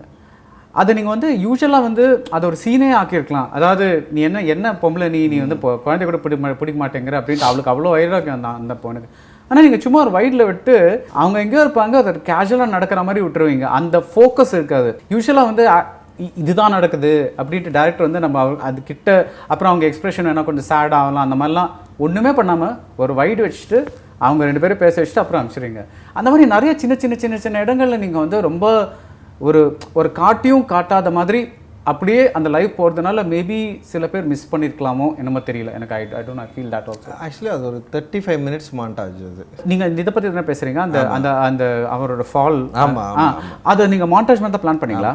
சீனாக எடுத்து சவுண்ட் மாண்டாஜாக அது வந்து பண்ணணும் அப்படின்னு நான் நினச்சேன். லைக் வந்து அது வந்து ஒரு 35லேருந்து 25, 20, 18, 15 அப்படியே குறைஞ்சி கடைசியாக ஒரு 6 நிமிஷத்தில் வந்து வச்சோம். லைக் ஏன்னா நான் அந்த எப்படின்னா ஒருத்தனுடைய லைஃபு ஒரு சுழற்சியில் மாட்டி ஒரு மாதிரி ஆறான்றது அந்த மூடை தரணும் அப்படின்னு நான் நினச்சேன். அதனால தான் அதோட கட்டுங்கள்லாம் அப்படி இருக்கும். நம்ம ரொம்ப ஷார்ட் பண்ணுறப்பே எடுக்கிறப்பே நான் அப்படி தான் எடுத்தேன். நான் அந்த வைடில் தான் வைடு நிறைய நீங்கள் உள்ளுக்குள்ளெல்லாம் போயிட்டு வருவோம். நீங்கள் பார்த்தீங்கன்னா நிறைய ட்ரை பண்ணியிருப்போம். அதில் அதோட ஸ்டைலே அதுதான். லைக் இப்படி ஒருத்தன் ஒரு லைஃப் இப்படி வந்துட்டே வந்து டக்குன்னு வந்து ஒரு சுழற்சியில் மாட்டி ஒரு இடத்துல வந்து நிற்கணும் அப்படின்றதுக்காக பிளான் பண்ணி பண்ணோம் நம்ம. ஓகே, நீங்கள் மாண்டாஜ்னால சொன்னதுனால இப்போ கேட்டுறேன். நீங்கள் அந்த கபிலனோட ஃபால் இருக்குல்ல, அந்த கோச் ஜெயிலுக்கு போன அப்புறம் அது வந்து நீங்கள் எழுதினது எந்த ஸ்டைலில்? பட் இப்போ பார்க்குறப்போ ஒரு ஃபாஸ்ட் மாண்டாஜ் மாதிரி வருது. தட் இஸ் அவர் கள்ளசாரம் பண்ணுறாரு, குடிக்கிறாரு, இது பண்ணுறாரு, அது பண்ணுறாரு, தொப்பா பண்ணுறது எல்லாமே கொஞ்சம் இந்த மாதிரியே தான் எடுத்தேன். நீங்கள் எழுதும்போதே இந்த மாதிரி தான் எழுதுகிறப்பவே வந்து பார்த்தீங்கன்னா அது வந்து டைலாகாக இருக்கும். விஷுவல் டைலாக் அப்படி தான் எடுத்துருக்கோம். அவ்வளோ மாண்டேஜஸ் எடுத்துருப்போம். அந்த மாண்டேஜ் எழுதுன ஸ்டைல்லே எடுத்தேன் படத்துக்காக. இப்போ எடிட்டிங்காக அதை மாற்றலாம் இல்லை நான். ஓகே, பிகாஸ் சில பேர் sometimes you get the feeling that maybe கொஞ்சம் நிறைய ஷூட் பண்ணிட்டு அதை கம்ப்ரஸ் பண்ணியிருக்கோம். ஆனால் ஷூட் பண்ண ஸ்டைல்லே தான் எடிட் பண்ணியிருக்கோம். அது மாற்றவே இல்லை. மேபி சில இடங்களில் அது மாதிரி கொஞ்சம் மாற்றிருக்கோம். ஷூட் பண்ணது வேற ஒன்றா இருக்கும். லைக் வந்து எப்படின்னா ரோஸ் கிட்ட ஜெயிச்சதுக்கப்புறம் ஒரு மாண்டாஜ் வரும். வேம்புலிக்கும் ஒரு டைம் இருக்கும். அதாவது இவங்க கல்யாணம் நடந்து முடிஞ்சதுக்கப்புறம் வந்து ஒரு மாண்டாஜ் வரும். அது வந்து எப்படின்னா சீனாக எடுத்தோம். அது படத்தில் வந்து பார்த்தீங்கன்னா அதே ஒரு 30 மினிட்ஸ் வரும். ஆனால் இது வந்து கிட்டத்தட்ட 10 மினிட்ஸில் நாங்கள் வந்து முடிச்சிருப்போம். 10 to 7 மினிட்ஸில் வந்து அந்த மாண்டேஜே முடிச்சிருப்பேன். அவ்வளோ சீனை மாண்டேஜாக கட் பண்ணேன் அந்த இடத்துல வந்து. ஏன்னா அவ்வளோ தேவைப்படலை எனக்கு. அப்போ இது தேவைப்படலைன்னா இது எப்படி சொல்லலாம்னா, ஒவ்வொரு சீன்லேருந்து ஒரு ஷாட் வந்தாலே நம்ம அந்த சீன் எழுதுனதுக்கான ஒரு விஷயம் இதில் கிடச்சிருச்சு. ஆக்சுவலி அப்படி தான் அதை வந்து எடிட்டில் தான் அப்படி மாற்றணும். ஓகே, அந்த மாதிரியே சில விஷயங்கள் நடந்துருக்கு. So I want to talk about a sound montage. Titles மேலே வருது. எம்ஜிஆர் பாட்டு ஒன்று கேட்குது, தாய்மேல் ஆணை. ஒரு ட்ரெயின் சத்தம் கேட்குறது. ஒரு யாரோ ஒருத்தர் எங்கேயோ பேசிகிட்டு இருக்கிற மாதிரி இருக்குது. ஒரு பப்ளிக் ஸ்பீச் கொடுக்குற மாதிரி இருக்குது. அது வந்து ரொம்ப கிளியராக இல்லாமல், ஆனால் அது எதுக்கு பீரியட் செட்டிங்காக வச்சிங்களா இல்லை ஒரு ரொம்ப ஸ்பெசிஃபிக்காக அது பார்த்தாலே ஆக்சுவலி வந்து இந்த ஐடியா முழுக்க வந்து ரூபனுடைய ஐடியா தான். நான் வந்து என்னென்னா எடிட் பண்ணி முடிச்சதுக்கப்புறம் ப்ரோ எனக்கு ஒரு 1.5 நிமிஷம் முன்னாடி டைம் கொடுக்கணும் நீங்கள் அப்படின்னாரு. எதுக்கு ப்ரோன்னா இது மாதிரி ஒரு பிளாக் ஸ்க்ரீனில் எனக்கு கொடுத்துட்டிங்கன்னா நான் இந்த படத்தை உள்ளே நுழையிறதுக்கான ஒரு மூடை நான் என்னால் க்ரியேட் பண்ண முடியும் அப்படின்னு அவர் சொன்னார். அப்போ ரூபன் சொன்னோடனே சரி ஓகே நம்ம அதை பண்ணலாம் அப்படின்னு தோணுச்சு. ஏன்னா ஃபஸ்ட்டு நான் எப்படி இந்த கதையை ஆரம்பிக்கலாம்னு நினச்சேன்னா, ஒரு எமர்ஜென்சி பீரியடை காட்டிட்டு இந்த கதையை ஆரம்பிக்கலாம்னு தோணுச்சு. இது மாதிரி எமர்ஜென்சி நடந்துகிட்ருக்கு, இன்றைக்கி வந்து அனௌன்ஸ் பண்ணியிருக்காங்க இந்த இப்படின்னு சொல்லிட்டு எல்லோரும் அங்கங்கே செய்தி கேட்டுருப்பாங்க, பேப்பர் இருப்பாங்க, இதெல்லாம் கேட்டு இப்படி ஆரம்பிக்கலாம் அந்த கதையை அப்படின்னு தோணுச்சு. ஆனால் அந்த படம்லாம் எடுத்து முடிச்சதுக்கப்புறம் நான் எடிட் பண்ணி நிறைய எடிட் வெர்ஷனுக்கு அப்புறம் நான் பார்க்குறப்போ இது எமர்ஜென்சி பற்றின படமாக மாறிடும் இது அப்படி ஆரம்பிக்கிறப்போ அப்படின்னு சொல்லிட்டு நான் அதை எடுத்து தூக்கிட்டேன். இது வேணாம், அப்போ இது வந்து வெறும் பாக்ஸிங் படமாக தான் இருக்கணும். பாக்ஸிங் லைஃபுக்குள்ளே பின்னாடி அந்த டைமில் காலகட்டத்தில் சில விஷயங்கள் நடந்ததாக நம்ம வந்து காட்டிட்டு போயிடலாம் அப்படின்னு சொல்லிட்டு யோசிச்சு தான் நான் அதை தூக்கிட்டேன். அது தூக்கினதுக்கப்புறம் வந்து என்னென்னா ஃபஸ்ட்டு ஷாட்டே வந்து ஹார்பர்லேருந்து ஸ்டார்ட் ஆகிற மாதிரி தான் நான் வந்து வச்சேன். அந்த ஷாட்டை வந்து ட்ரை பண்ணோம். அப்போது இவர் ரூபன் படம் பார்த்துட்டு என்ன சொன்னார்னா, ப்ரோ எனக்கு ஒரு 1.5 நிமிஷம் முன்னாடி டைம் பார்த்தீங்கன்னா இந்த லைஃப்பை செட் பண்ணிவிட்டு உள்ளே நம்ம வந்து போகலாம் அப்படின்னு சொன்னார். இது முழுக்க முழுக்க ரூபனுடைய ஐடியா தான். ஆனால் அந்த வர சவுண்ட் எல்லாமே பார்த்தீங்கன்னா கதையோட சம்மந்தப்பட்டது, அந்த என்வரன்மெண்ட்டோட சம்மந்தப்பட்டது, அந்த காலத்தோட சம்மந்தப்பட்டது. ஆமாம், அந்த காலத்தில் நடந்த அந்த அரசியல் ரீதியான சம்பவங்களும் சரி, அதோட சவுண்டு, ஒரு ட்ரெயின் சத்தம் கேட்கும், வேசர்பாடி அதோட பேக்ட்ராப்பில் நடக்குது, ராயபுரம் இந்த மாதிரியான பேக்ட்ராப்பில் நடக்கிறப்போ ட்ரெயினோட சவுண்ட் இருக்கும், ஆர்பரோட சவுண்ட் இருக்கும், லைக் மக்களோட பேச்சு, இந்த பாக்ஸிங் ஃபைட்டும் அதோட சவுண்ட் இருக்கும். லைக் ரொம்ப யூனிக்காக அதை பண்ணியிருந்தாது. எனக்கு கேட்டோன்னே ரொம்ப பிடிச்சிச்சு. ஓகே, செம சூப்பராக இருக்குது அப்படின்னு சொல்லிட்டு அப்படி தான் அதை டிசைட் பண்ணுவோம். அது ஆக்சுவலி முன்னாடி கொஞ்சம் இன்டர்வியூஸில் சொல்லியிருந்தீங்க, நான் 80s வந்து நிறைய படங்கள் செட் ஆனதுனால நான் வந்து 70s வைக்கலாம்னு நினச்சேன். பிகாஸ் அந்த பீரியட் ஏற்கனவே நிறைய பேர் கவர் பண்ணிட்டாங்க அப்படின்ட்டு. 70s வந்து இப்போ ஏஐடிஎம்கே டிஎம்கேன்னு பார்த்தீங்கன்னா 2 இம்பார்ட்டண்ட் ஈவெண்ட்ஸ் நடக்குது. ஒன்று வந்து 72, 73 பீரியடில் எம்ஜிஆர் வந்து ஸ்ப்ளிட் ஆகிட்டு ஏஐடிஎம்கேன்னு போகிறாரு. அந்த ஒரு ஃபேஸ் இருக்குது, அதுவும் இன்ட்ரெஸ்டிங் தான். ஆனால் நீங்கள் எடுக்கிற பீரியட் வந்து emergency, fall of DMK, rise of MGR. So the emergency உங்களுக்கு obviously dramatically it's a great tool because dramaன்னு பார்த்தீங்கன்னா obviously அது வந்து ஒரு ரங்கன் வாத்தியாரை நீங்கள் டிஎம்கே ஆளாக காமிக்கிறீங்க, ஸோ அவருக்கு அந்த இது இருக்குது. But did you also want ஒரு ஒரு ஒரு காஸ்ட் அப்ரெஷன், சோஷியல் அப்ரெஷனுக்கு மேலே ஒரு political அப்ரெஷனும் did you want to show through that emergency? நிச்சயமாக இருந்தது. பொலிட்டிக்கலாக வந்து அன்றைக்கி நடந்த அந்த மாற்றம் இருக்குல்ல, அது ரொம்ப முக்கியமானதாக நான் நினைக்கிறேன். நான் எமர்ஜென்சி பீரியட் வந்து ஒரு பெரிய சேஞ்சை க்ரியேட் பண்ணிச்சு. எனக்கு தமிழ் அரசியல் சூழலில் மிக முக்கியமான சேஞ்சை க்ரியேட் பண்ணிச்சு. லைக் ஒரு வீட்டிலேயே 2 கட்சிகள் உருவாகிறதெல்லாம் அப்போ தான் நடந்தது. லைக் எங்கள் தாத்தா வந்து டிஎம்கே இருந்தார். அப்படி இருக்கிறப்போ வந்து எங்கள் அப்பா ஏடிஎம்கே இருந்திருக்காரு. அப்புறம் எங்கள் அப்பாவுக்கும் எங்கள் பெரியப்பாவுக்கும் சண்டை வந்து அதுக்கப்புறம் எங்கள் அப்பா திரும்ப டிஎம்கே மாறி இருக்கார். எங்கள் அப்பா வந்து எம்ஜிஆர் ரசிகராக இருந்திருக்காரு. லைக் அந்த இன்சிடெண்ட் வந்து எனக்கு இன்ஸ்பிரேஷனாக இருந்தது ஆக்சுவலி. அதை வந்து தான் நான் இப்போ இதில் வைக்கலான்னு சொல்லிட்டு நம்ம வந்து இதில் வந்து நான் எடுத்து வந்து வச்சுருக்கேன். லைக் ஒரு குடும்பத்திலேயே வந்து இப்போ எம்ஜிஆர் நிறைய பேருக்கு பிடிக்கும். லைக் அப்போ வந்து அவங்க எம்ஜிஆர் ஃபாலோ பண்ணுறவங்க சில பேர் இருப்பாங்க. இதில் வந்து என்னென்னா வெற்றி செல்வன் வந்து எம்ஜிஆரோட ரசிகன் ஆக்சுவலி. அவன் ஃபஸ்ட்லேருந்து அப்படி தான் இருப்பான். நான் அது சிலது வந்து நம்ம எடுத்தோம், ஆனால் அது வைக்க முடியாமல் போயிடுச்சு. லைக் ஸ்கிரிப்ட்லேயே இருந்தது அது. லைக் அப்போ என்ன பண்ணேன், இது ஒரு சுவாரஸ்யமாக இருந்தது இது. லைக் ஆனால் அதை பற்றின கதையாக இது மாறிடக்கூடாது. ஆனால் இதோட சில என்ன சொல்கிறது, ஒரு ஆம்பியன்ஸ் மட்டும் இதை வந்து யூஸ் பண்ணிக்கலாம். ஆமாம், இது வந்து சும்மா அப்படி டச் பண்ணிட்டு போகலாம் அப்படின்னு தான் நான் வந்து இதை வந்து யோசித்தேன். அண்டு 2 பார்ட்டிலையுமே இருந்த மக்களுடைய மனநிலை இப்படி தான் இருந்தது அந்த டைமில். லைக் அன்றைக்கி வந்து எமர்ஜென்சி அப்படின்றப்போ வந்து திமுகவோட ரோல் ரொம்ப இம்பார்ட்டண்ட்டாக இருந்தது. அன்றைக்கி இந்தியாவில் வந்து எமர்ஜென்சிக்கு அகெயின்ஸ்டாக இருந்த சில கட்சிகளில் டிஎம்கே வந்து மிக முக்கியமான கட்சியாக இருந்தது. அதை நம்ம வரலாற்று ரீதியாக ஆய்வு பண்ணுறப்போ, அவ்வளோ ஆய்வுகள் செய்கிறப்போ நமக்கு கிடைச்ச தகவல் அடிப்படையில் சரி இந்த கேரக்டரை இப்படி வைக்கிறப்போ, எமர்ஜென்சியில் இருக்கிறப்போ ரங்கன் வாத்தியார் டிஎம்கே வைக்கிறப்போ ஒரு இம்பார்ட்டன்ஸ் கூடும் அப்படின்ற மாதிரி எனக்கு தோணுச்சு. நான் அதனால தான் அதை செலக்ட் பண்ணேன். ரங்கன் வாத்தியார் டிஎம்கே அவர் நிஜமாகவே ஒரு பாலிட்டிஷியன் சார். அவர் நாட் ஜஸ்ட் அவர் லைஃப்பில் இல்லை, அவர் அண்ட் பசுபதி வந்து ஃபர்ஸ்ட் ஆஃப் ஆல் அவரை பற்றி பேசியே ஆகணும். பிகாஸ் இந்த ரோல் நீங்கள் எழுதியிருக்கிற விதம் வந்து 50% கூட வெளியே தெரியுதான்னு தெரியல.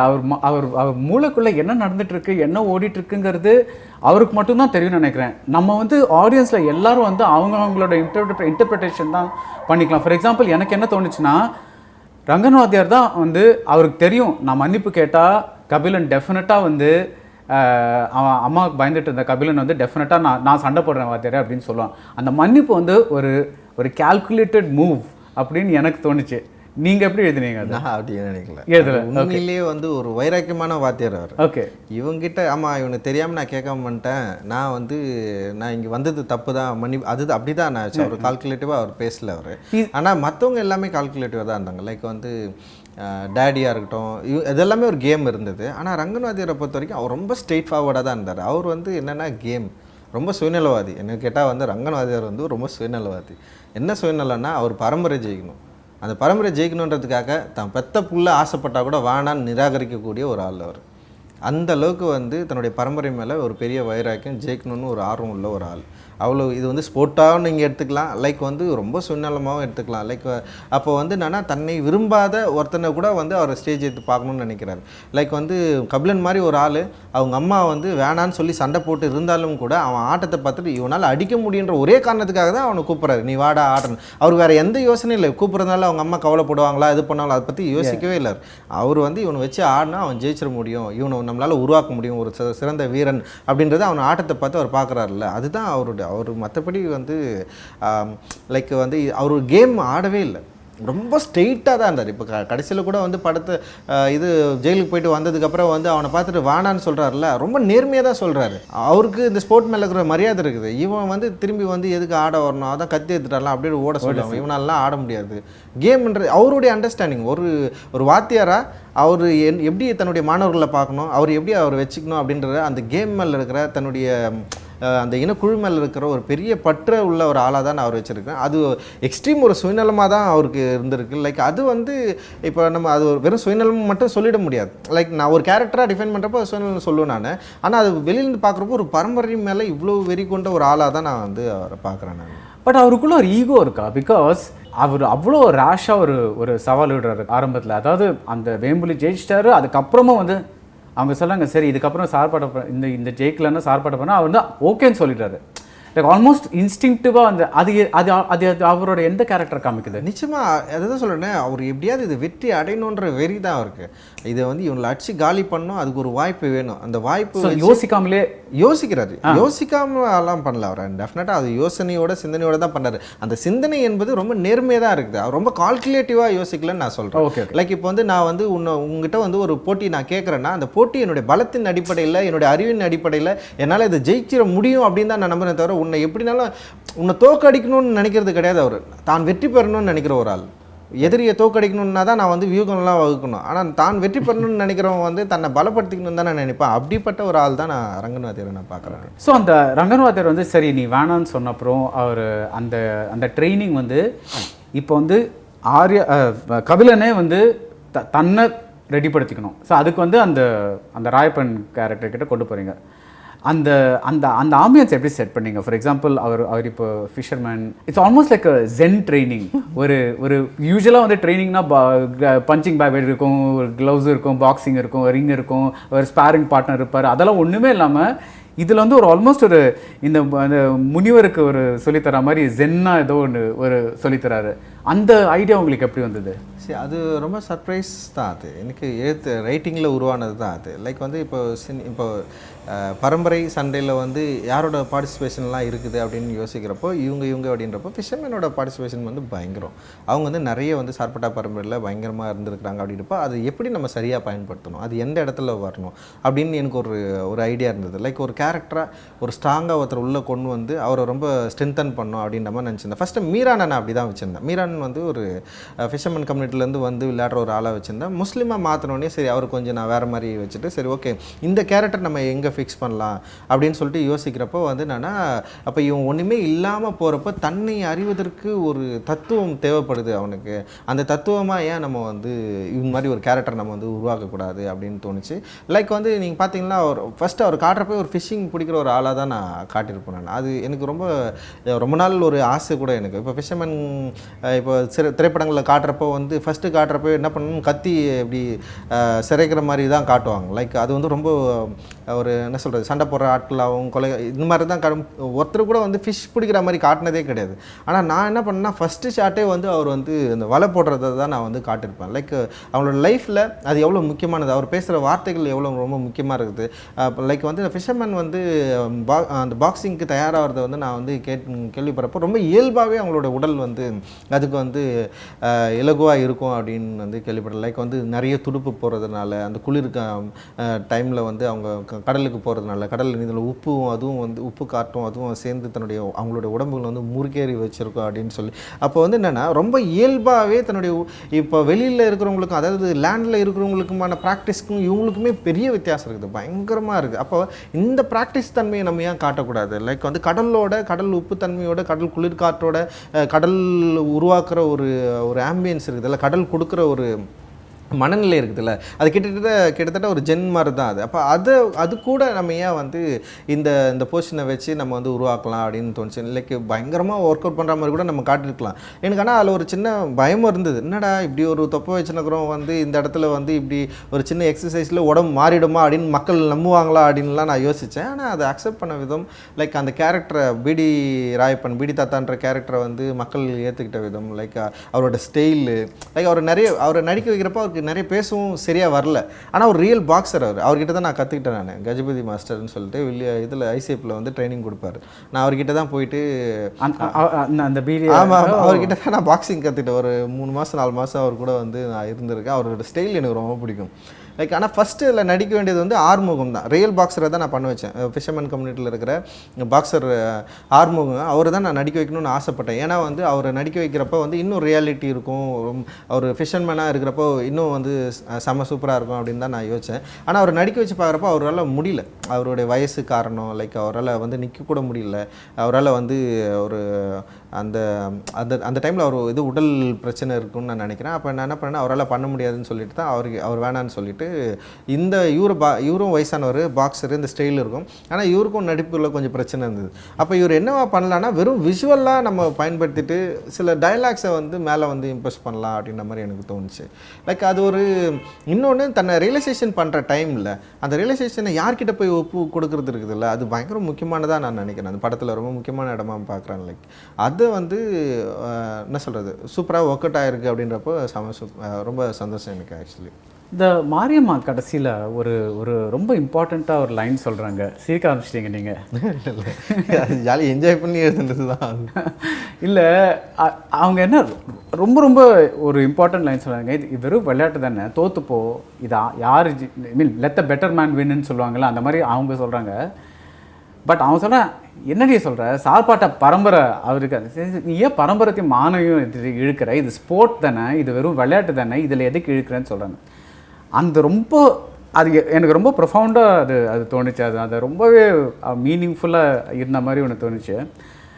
ஸோ அந்த ஒரு லைன் வந்தப்புறம் உங்களுக்கு கடைசியில் வந்து ஒரு பெரிய ஃபைட் இருக்குல்ல, அதுக்கப்புறம் அவர் வந்து சார்பாட்ட பரம்பரை தான் அப்படின்னு சொல்கிறாரு. ஸோ அந்த லைனை மீறியும் அவர் வந்து அந்த பரம்பரை வெற்றி பெறுறது ஒரு இம்பார்ட்டண்ட்டாக இருக்குது. அந்த லைனை எடுக்கலாமா வேணாமான்னு யோசிச்சிங்களா? யோசிக்கவே இல்லையே. எங்கள் அம்மா நிறைய முறை கலாச்சிருக்காங்க. லைக் கிரிக்கெட் விளையாட்டு தோத்துட்டு வரப்போ வந்து ரொம்ப சோகமாக இருந்தேன்னு வச்சுக்க, இப்போ என்ன தோத்த என்னடா இப்போ அப்படின்னு தான் கேட்பாங்க. ரொம்ப சாதாரணமாக வந்து அதை கடந்து போவாங்க. லைக் இப்போ அதோட இன்னொன்று இந்த பரம்பரை சம்மந்தமான நிறைய விஷயங்கள் இங்கே போயிட்டு ஆண்ட பரம்பரை, லைக் நான் இந்த பரம்பரைடா அந்த பரம்பரைடா அப்படின்னு பேசுகிறாங்கல்ல. இப்போ இந்த பரம்பரைக்கெல்லாம் வந்து இப்போ இதுலேயும் நம்ம பரம்பரை பற்றி பேசுகிறோம். லைக் இது ரெண்டையும் வந்து நம்ம கம்பேர் பண்ணுறப்போ வந்து பரம்பரையில் வந்து மானத்தை தந்து வைக்கிறீங்கிற வார்த்தை வந்து ரொம்ப கரெக்டாக இருக்கும் அப்படின்னு தோணுச்சு. லைக் ஸ்போர்ட்டு தானே இது.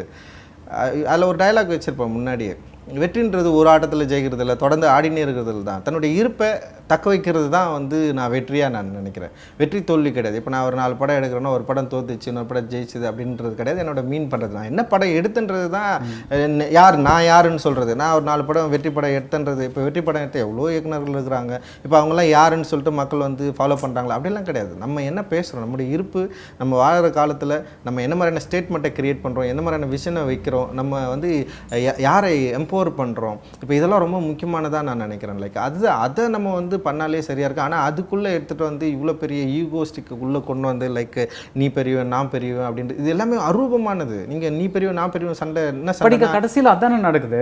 அதுதான் நடக்குது. ஆனால் அது ஒன்று தேவைப்படுது. ஆனால் இது இந்த மோட்டிவில் நீ பண்ண வேண்டியது இல்லைன்னு நான் சொல்கிறேன்.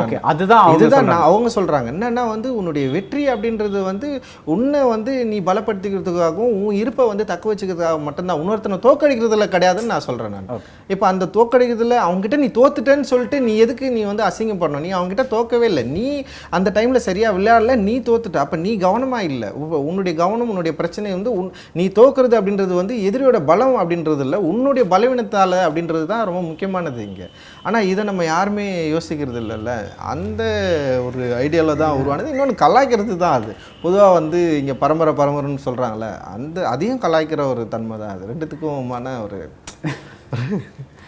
இப்போது நீங்கள் பண்ண ரிசர்ச்சில் யூஸ்வலி வந்து நீங்கள் வாழ்க்கையில் பார்த்தீங்கன்னா ஜாதின்னா எல்லாமே தனித்தனியாக இருக்கும். இந்த ஜாதி அவங்க தனியாக இருப்பாங்க, இந்த ஜாதி. ஆனால் இதில் ரொம்ப அன்யூஷுவலாக என்ன இருக்குன்னா, நான் அதே ஒரு பரம்பரையில் ஒருத்தர் மைனர் செயின் போட்டிருக்காரு, ஆர்யாவை வந்து உங்கள் அப்பா என்னோட அடிமைன்னு சொல்லியிருக்காரு, நீ இதை பற்றி வீட்டில் மாடு செத்துது நான் ஒரு ரொம்ப பாயிண்டடாக ஒரு டயலாக் சொல்கிறாரு. அது எப்படி அதே பரம்பரையில் அந்த உங்கள் ரிசர்ச்சில் எப்படி அதே பரம்பரையில் எப்படி? அதுதான் சொல்கிறேனே, இப்போ இங்கே வந்து பரம்பரை அப்படின்றது வந்து ஆரம்ப காலகட்டத்தில் ஒரு வேளை வந்து இவங்களுக்குள்ள வந்து அந்த பசுபதி ஒரு டயலாக் சொல்கிறார், ஆரம்பத்தில் ஒன்று தான் இருந்தது, அப்புறம் 2 பிஞ்சு, அப்புறம் 4 அதுக்கப்புறம் பசுபதி இன்னொரு டைலாக்கும் சொல்லுவார், நான் இதுக்கு ஆடின சார்பட்ட பரம்பரைக்கு ஆடினேன், எங்கள் அண்ணன் வந்து இடியப்ப பரம்பரைக்கு ஆடினு சொல்லுவார். அண்ணன் தம்பிங்களே வந்து வேற ஒரு பரம்பரைக்காக ஆடினான்னு சொல்லுவாங்க. பரம்பரைக்குள்ளே வந்து ஜாதி இல்லை, ஆக்சுவலி பரம்பரை அவங்களுக்குள்ளே இல்லை. ஆனால் மக்கள் வசிக்கிற மக்களுக்குள்ளே வந்து ஜாதி அமைப்பு இருந்ததில்லை. இன்றைக்கி கூட போனீங்கன்னா வந்து ஒவ்வொரு தெருவும் வந்து ஜாதி பேர் சொல்லி குறிப்பிட்ட தெருக்கள் வந்து இன்னும் நார்த் மெட்ராஸில் இன்னும் இருக்குது. லைக் வந்து ஒரு ஜாதி அடைமொழியோடு பேசுகிற தெருக்கள், இவங்க இந்த வீடு அப்படி தான் சொல்லுவாங்க. இப்போ இந்த தெருன்னா இந்த தெரு முதலி தெரு, இது இந்த தெரு அந்த தெருன்னு சொல்லுவாங்க. அப்போ ஜாதி அமைப்புன்றது வந்து இங்கே ப்ராக்டிஸாக இன்னும் இருந்துகிட்டே இருக்குது. ஆனால் அந்த ஜாதி அமைப்பை மீறி இப்போ நகரம் இது வந்து என்னென்னா முழுக்க இப்போ சென்னை மாதிரியான பெருநகரங்களில் வந்து என்னென்னா இது ஒரு ஜாதி அமைப்பு அப்படின்றதே வந்து ரொம்ப மாடர்னாக மாறிடுச்சு. லைக் மாடர்னாக தான் அதை வந்து உங்களால் நீங்கள் ரொம்ப மைனிட்டாக வந்து இதை கண்டுபிடிக்கலாம். நீங்கள் இது வந்து இதோட ரிசர்ச் அப்படி தான் இருக்கும், ரொம்ப வெளிப்படைத்தன்மையோடு இருக்காது. ஆனால் கிராமங்கள் அப்படி கிடையாது, ரொம்ப வெளிப்படையாக இருக்கும். ஊர் தனியாக இருக்கும், காலனி தனியாக இருக்கும், யாதொரு தெரு இடையர் தெருன்னு ஒன்று இருக்கும், இந்த தெரு இருக்கும், அந்த தெரு இருக்கும். இப்போ எல்லாமே தெருக்கெலாம் தனியாக இருக்கும், ஈஸியாக உங்களால் வந்து அடையாளம் கண்டுபிடிக்கும். ஆனால் இங்கேயும் அப்படி தான் இருந்தது. இப்போ நீங்கள் 70s டெஃபினட்டாக நீங்கள் வந்து அந்த 75 பற்றி நம்ம இந்த படம் எடுக்கிறப்போ மேபி 85க்கு அப்புறம் வந்து இங்கே நிறைய மாறி இருக்குது. ஆனால் 75 முழுக்க ஜாதி தெருக்களாக தான் இது இங்கே இருந்தது அந்த டைமில் எடுக்கிறப்போ. ஆனால் அதே டைமில் கூட ஸ்போர்ட்ஸ் வந்து இவங்களை ஒன்று சேர்த்துருக்கு. ஸோ அவங்க வந்து மற்ற விஷயத்துல ஜாதி பார்ப்பாங்க, நிச்சயமா ஸ்போர்ட்ஸில் மட்டும் நம்ம ஸ்போர்ட்ஸில் ஆமாம் பாக்ஸிங்கில் எல்லாரும் ஒன்று சேர்ந்து விளையாடி இருக்காங்க. லைக் அதில் ஒரு ஜெயிக்கிறது தானே, ஒருத்தனை அடித்து வீழ்த்துறதுல ஒரு வீரம் ஒன்று இருக்குது இல்லை, இவன் அடிப்பா அதில் ஒரு போட்டி இருந்திருக்குது. இவங்க கூட நான் தோற்றுக்கூடாதுன்னு ஒன்று இருக்குது, ஒரு மைனூட்டான கேம் இருந்திருக்கு. லைக் வெளிப்படையாக இல்லை.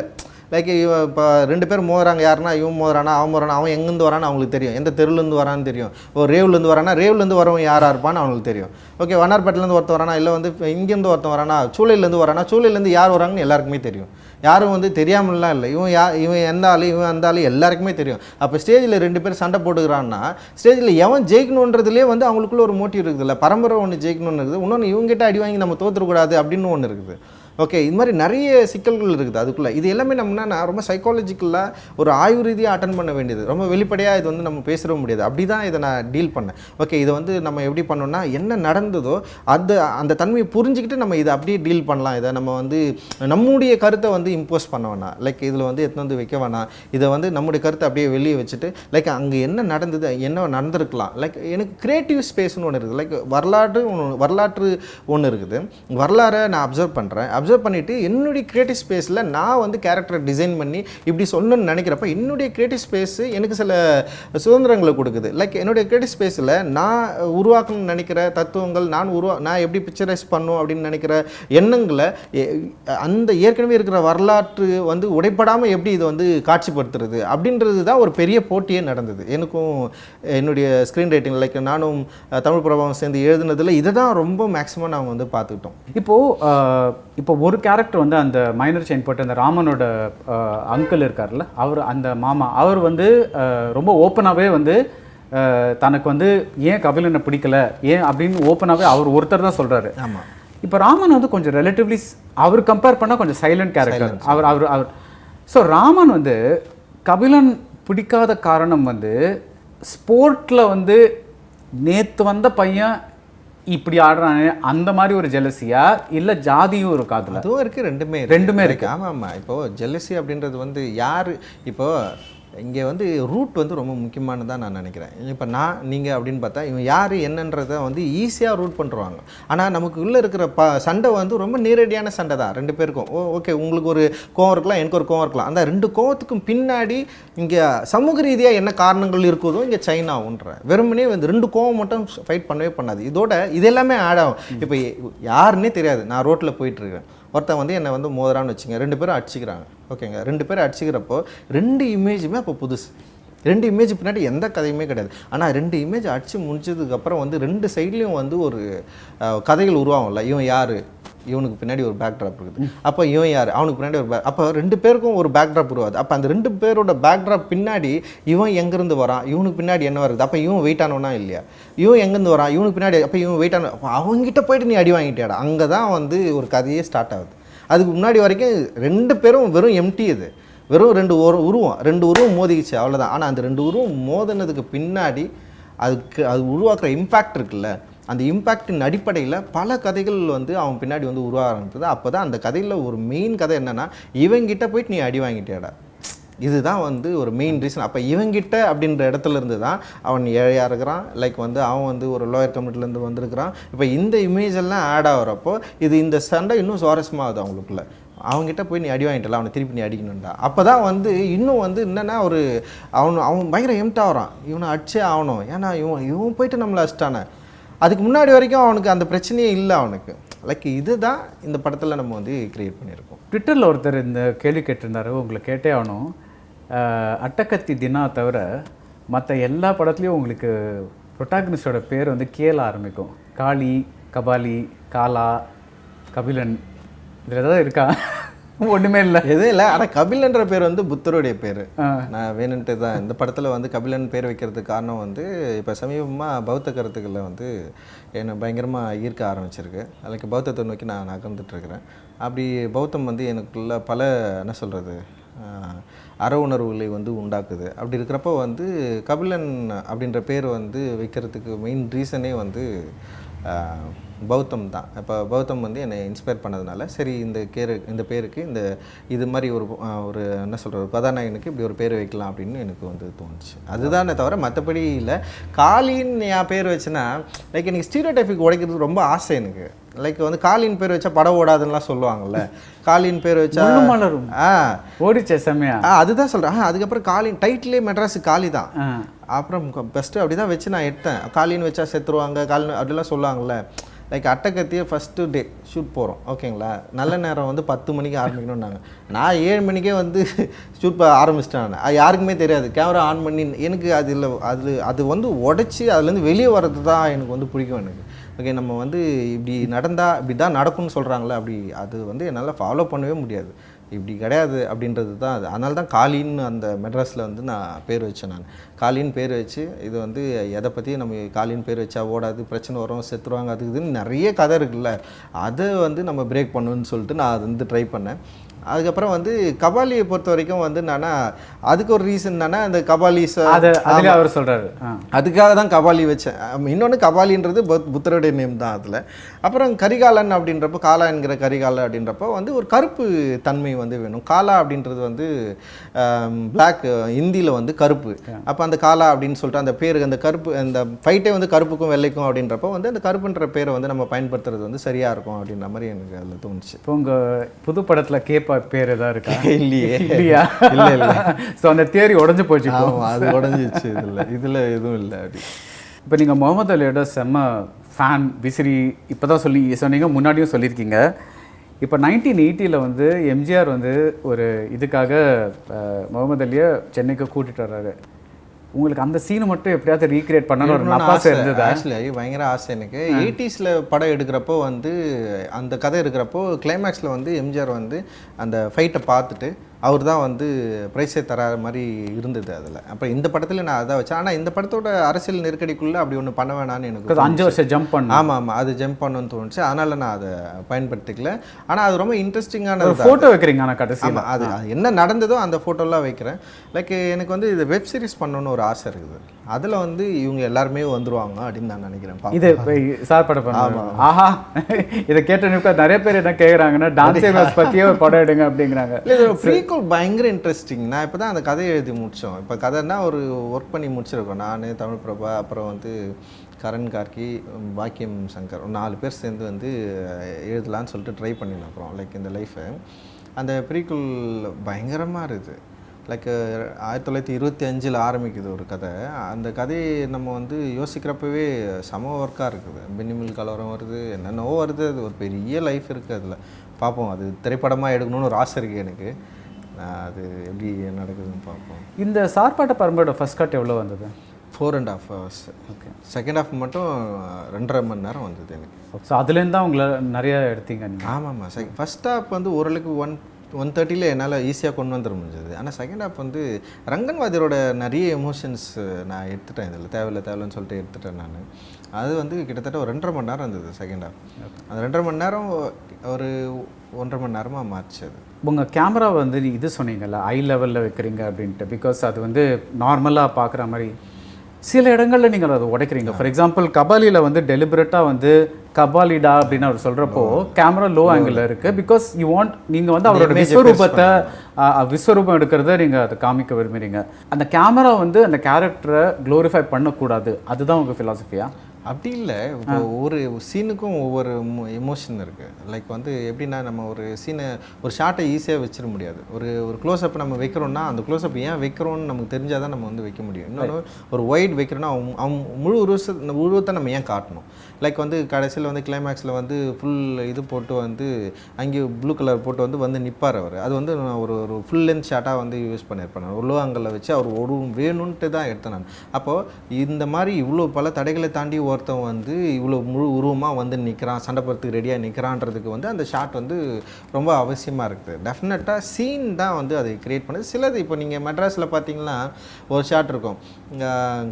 இந்த என்ன இப்போது ஹீரோ வந்து காலி என்ன பண்ணுவான்னா வந்து அந்த சண்டைக்கு ரெடியாக வருவான். அவன் ரெடியாக வரப்போ ஒரு செவரு முன்னாடி வந்து நிற்பான். இமேஜ் வந்து அந்த செவருக்கு பின்னாடி அவனோட நிழல் வந்து ஃபுல்லாக ஒரு ட்ராமா தான் அது. லைக் வந்து அது ஏன் நம்ம சொல்ல வரோன்னா அப்போ வந்து அவனுடைய மைண்டு முழுக்க வந்து இதை எடுத்து சண்டை பண்ணணும்னு சொல்லிட்டு ஒருத்தர் ரெடியாக வரான் அப்படின்றது காட்டுறதுக்காக வந்து நம்ம வந்து அப்படி உருவாக்குறோம். அந்த மாதிரி தான் வந்து சில விஷயங்கள் இந்த படத்தில் பொறுத்த வரைக்கும் நான் ட்ராமா பண்ணவே இல்லை. நான் வந்து எக்ஸாஜரேஷன் பண்ணவே கூடாதுன்னு முடிவு பண்ணிட்டேன். லைஃபாக தான் இருக்கணும்.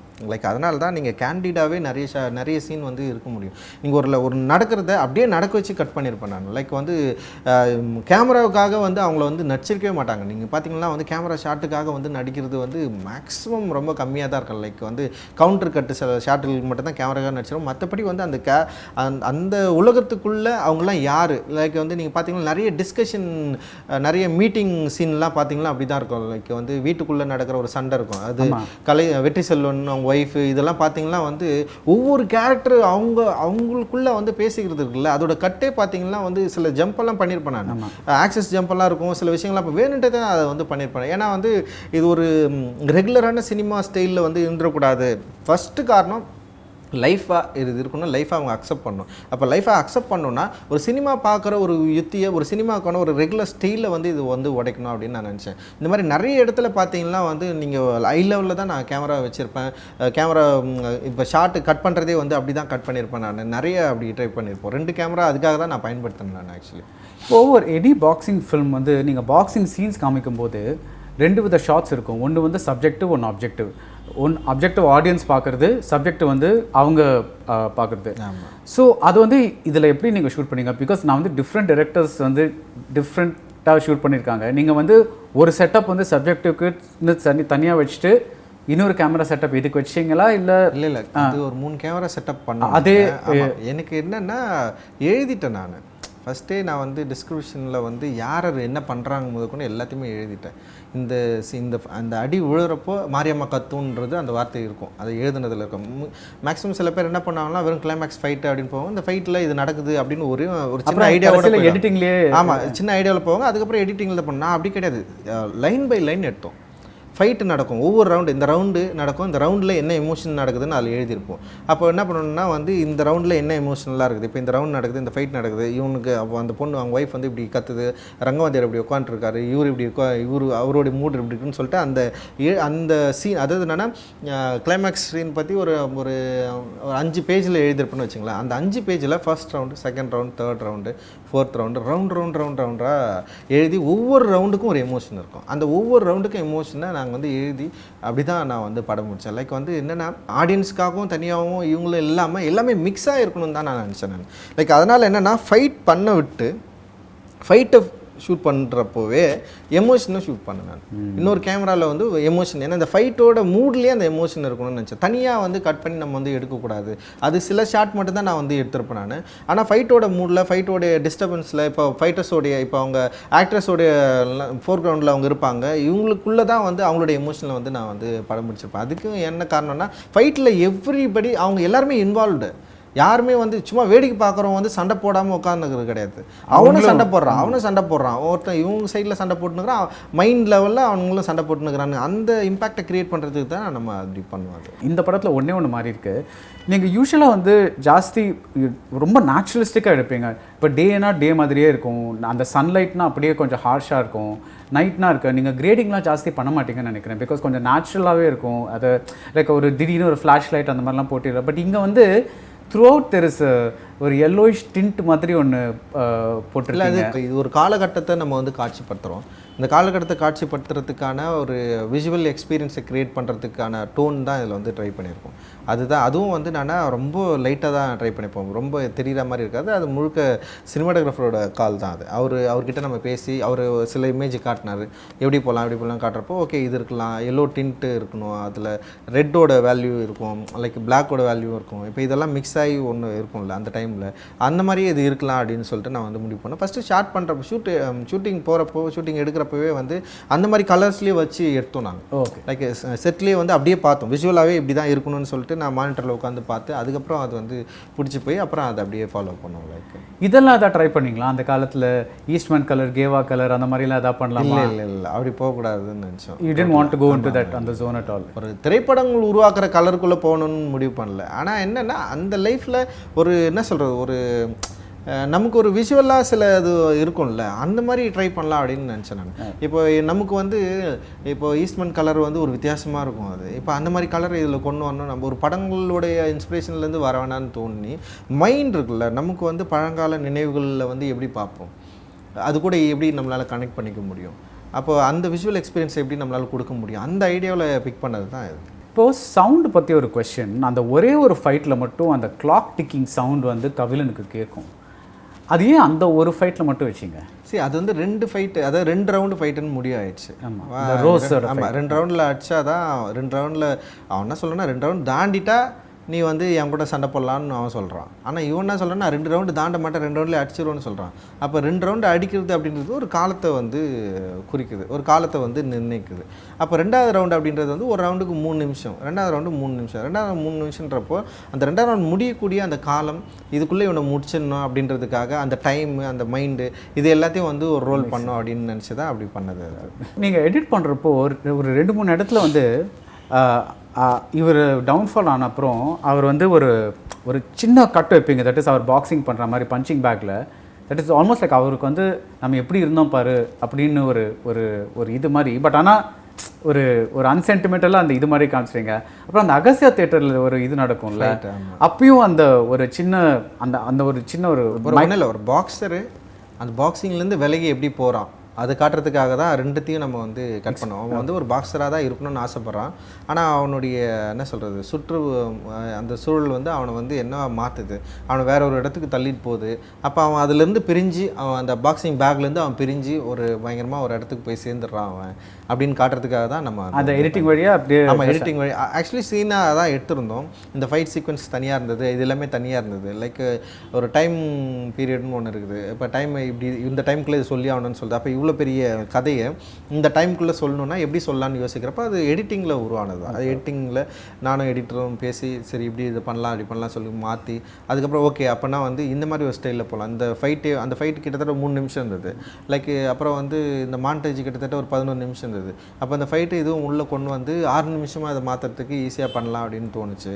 அப்படி சொல்கிறப்ப ஒரு கதையை உருவாக்க முடியும் அப்படின்னு தோணுச்சு. அந்த கதை என்னென்னா, பாக்ஸிங் பண்ணணுன்னு திரும்ப ஆர்வமாக இருக்கிற ஒருத்தனை அந்த இடத்துலேருந்து விலகி அவனை வேற ஒரு இடத்துக்கு கொண்டு போகிறாங்க. அவன் வந்து இந்த பாக்ஸிங் பேக்கை விட்டு அந்த பாக்ஸிங் லைஃப்பை விட்டு விலகி ஒரு இடத்துக்கு போகிறான் அப்படின்றத வந்து இந்த மாண்டேஜில் நம்ம வந்து காட்டுறதுக்கு நம்ம இதை பயன்படுத்திக்கலாம் அப்படின்னு தோணுச்சு.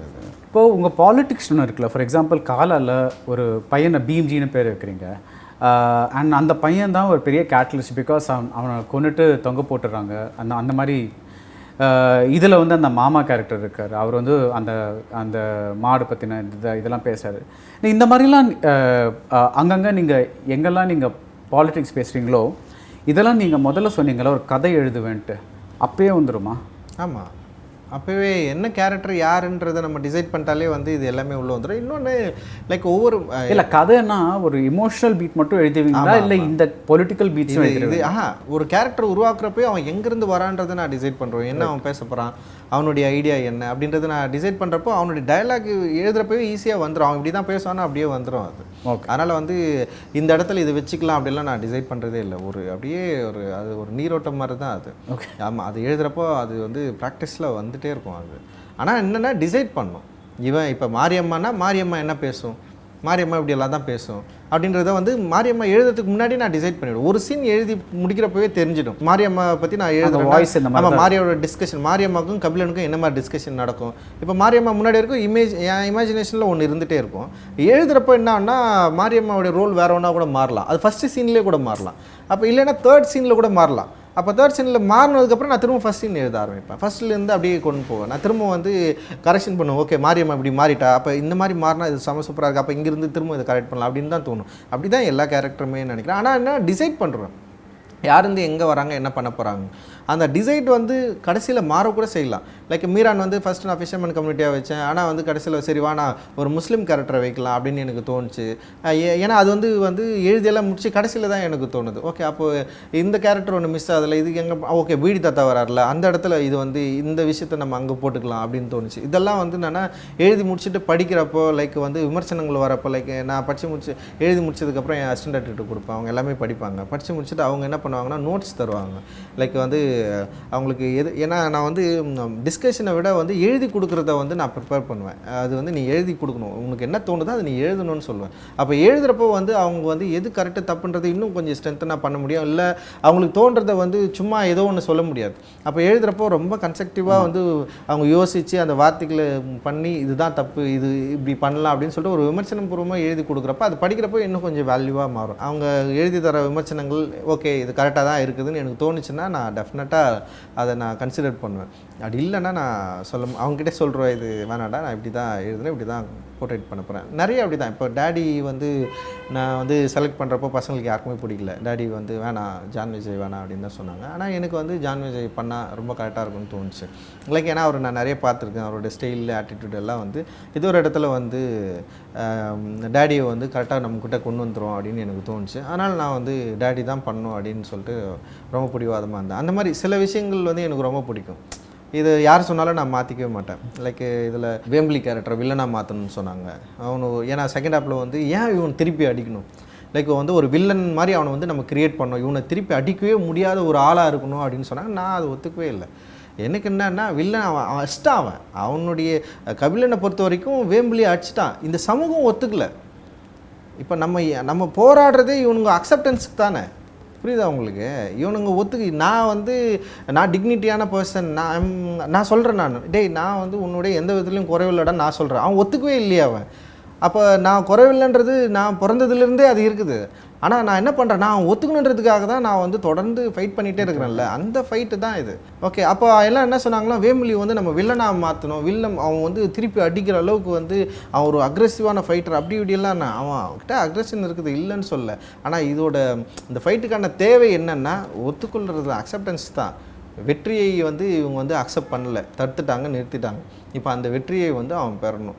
அந்த வெற்றியை பெறுவதற்கு ஆடுறதுக்கு யார் சரியான ஆளுனா வேம்பிலி தான் இருப்பான். வேறு யாரும் வந்து கொண்டு வந்து ஆட வைக்க வேண்டியதில்லை. ஏன்னா யார்கிட்ட அவன் வந்து தன்னுடைய வெற்றியை வந்து கிட்ட கொண்டு போயிட்டு விட்டானோ அவனே திருப்பி அடிக்கிறது தான் கரெக்டாக இருக்கும்னு தோணுச்சு. நான் அதுதான் வந்து அப்படி தான் நான் இது யோசித்து நான் பண்ணேன். அந்தளவுக்கு எனக்கு சில நம்பிக்கைகள் இருக்கும். அந்த நம்பிக்கைகளில் வந்து நான் டெஃபினட்டாக காம்ப்ரமைஸ் ஆகவே மாட்டேன், லைக் சேஞ்சும் பண்ண மாட்டேன். இப்போ ரஞ்சித் படம்னாலே இப்போ என்ன இதுனா எல்லாரும் வந்து குறியீடுகளை பார்க்குறாங்க. ஸோ ஃபார் எக்ஸாம்பிள் வேம்புலி வந்து ஒரு பச்சை குத்திருக்காரு, ஒரு புலி பச்சை குத்திருக்காரு. அது வந்து சில பேர் வந்து புலித்தேவர் அப்படின்ட்டு யாரோ 1800s யாரோ இருந்தார், அவர் பேஸ் பண்ணதுங்கிறாங்க. சில பேர் வந்து ராஜராஜ சோழன் அது வந்து ரஞ்சித் நிறைய பேசியிருக்காரு அவரை பற்றி, அதனாலங்கிறாரு. அட்டாக்னா ஸ்ட்ரெயிட் அட்டாக் பண்ணுறோம் நான். இல்லை அட்டாக் பண்ணுறதுனா ஸ்ட்ரெயிட்டாக பண்ணுறோம் நான். இப்படியெல்லாம் இல்லை நான் என்ன கேட்குறேன்னா, இந்த மாதிரி உங்களுக்கு வெவ்வேறு இது வரும்போது நீங்கள் எப்படி எடுத்துக்கிறீங்க இது? எல்லாருமே ஜாலியாக இருக்கும். நிறைய இப்போ நம்ம யோசிக்காதெல்லாம் சில பேர் சொல்கிறப்போ ஆச்சரியமாக இருக்கும். உண்மையிலேயே ஆர்ட்டோட வேலையாக தான். ஆமாம், ஆர்ட் வந்து எப்படின்னா உங்களை யோசிக்க வைக்கணும். இன்னொன்று, நான் ஒரு அண்டர்ஸ்டாண்டிங்கை நான் ஒன்று விஷுவல் பண்ணி நான் ஒன்று வைக்கிறேன்ல, அதை அப்படியே தான் அவங்க ஏற்றுக்கணுன்றதில் வந்து எந்த விதமான நீதியுமே இல்லை. அது கிடையாது ஆர்ட்ன்றது என்னென்னா, ஒருத்தனுக்கு ஒரு கலரை பார்க்குறப்போ, எனக்கு வந்து ஒரு ப்ளூ பார்க்குறப்போ எனக்கு குளிர்ச்சியாக இருக்கிறப்போ, இன்னொருத்தனுக்கு அந்த ப்ளூ பார்க்குறப்போ எரிச்சல் கூட இருக்கலாம். ஓகேவா? ஏன் வந்து அது எரிச்சல் தருதுன்னா, அந்த சூழல் தீர்மானிக்குது. எங்கள் வாத்தியார் வந்து ஒரு செம்ம ஒர்க்கு ஒன்று சொன்னார். அதுதான் எனக்கு ரொம்ப பிடிச்சது. சந்துரு மாஸ்டர் என்னென்னா வந்து அவர் செம்ம விஷுவல். அது பயங்கரமான ஒரு கிராமம். லைக் மலை, புல் பூண்டு, பூ, ஒரு அதிகாலை, அப்போ தான் வெளிச்சம், வெயில் வருது. ஓகேவா? மஞ்சள் நிற பூக்கள் இருக்குது, அது இருக்குது, அவ்வளோ அழகாக இருக்குது அந்த இமேஜை பார்க்குறப்போ. அவர் என்ன சொல்கிறாருன்னா, அந்த இமேஜுக்கு முன்னாடி ஒருத்தனுடைய தலை வெட்டி அங்கே ரத்தத்தோடு இருக்குது. இந்த இமேஜை காட்டிட்டு, இப்போ இந்த இமேஜை காட்டிட்டு இந்த இமேஜை பார்த்ததுக்கப்புறம் இந்த அழகான மலை, பூ, செடி, கொடி எல்லாம் உனக்கு என்னவா தெரியுதுன்னு கேட்குறாரு. ஒரே சிம்பிள் கொஸ்டின். லைக் அது என்னை வந்து பயங்கரமாக இம்பேக்ட் பண்ணிச்சு. அது இதுதான் வந்து ஒரு ஆர்ட் கிரியேட் பண்ணணும் அப்படின்னு நான் நினைக்கிறேன். லைக் ஓகே, இப்போ ஒரு அழகான பூ, செடி, கொடி, இதோட இமேஜ் ஒன்று இருக்குதுல்ல, அதுக்கப்புறம் காட்டுற ஒரு விஷுவல் இருக்குதுல்ல, இந்த விஷுவல் ஏற்கனவே பார்த்த இந்த அழகை டோட்டலாக காலி பண்ணிவிட்டு இவ்வளோ அழகு அப்படி கிடையாது, இவ்வளோ இது ஒரு கொடூரமான பகுதின்னு காட்டுறாரு. ஒரு தலையை வெட்டி வைக்கிறது மூலமாக ரத்தம் ஊற்றிட்டு இருக்கிற ஒரு எல்லக்கல்லில் வந்து ஒரு தலையை வெட்டி வச்சுருக்கிறாங்க. அப்போது இவ்வளோ கொடூரம் இருந்த ஒரு பகுதியாக இருக்குது. இதுக்கு முன்னாடி அது என்னவாக இருக்குதுன்னா, பயங்கர பேரழகு நிகழ்ந்த ஒரு பகுதி, பயங்கரமான ஒரு இம்பேக்டை வந்து கிரியேட், அதுதான் ஆர்ட் அப்படின்னு நினைக்கிறேன். அப்போ அந்த மாதிரி தான் இப்போ நான் வந்து என்னுடைய சிச்சுவேஷனுக்கு அண்டர்ஸ்டாண்ட் பண்ணுற மாதிரி நான் ஒரு விஷயத்தை நான் க்ரியேட் பண்ணி தரேன்.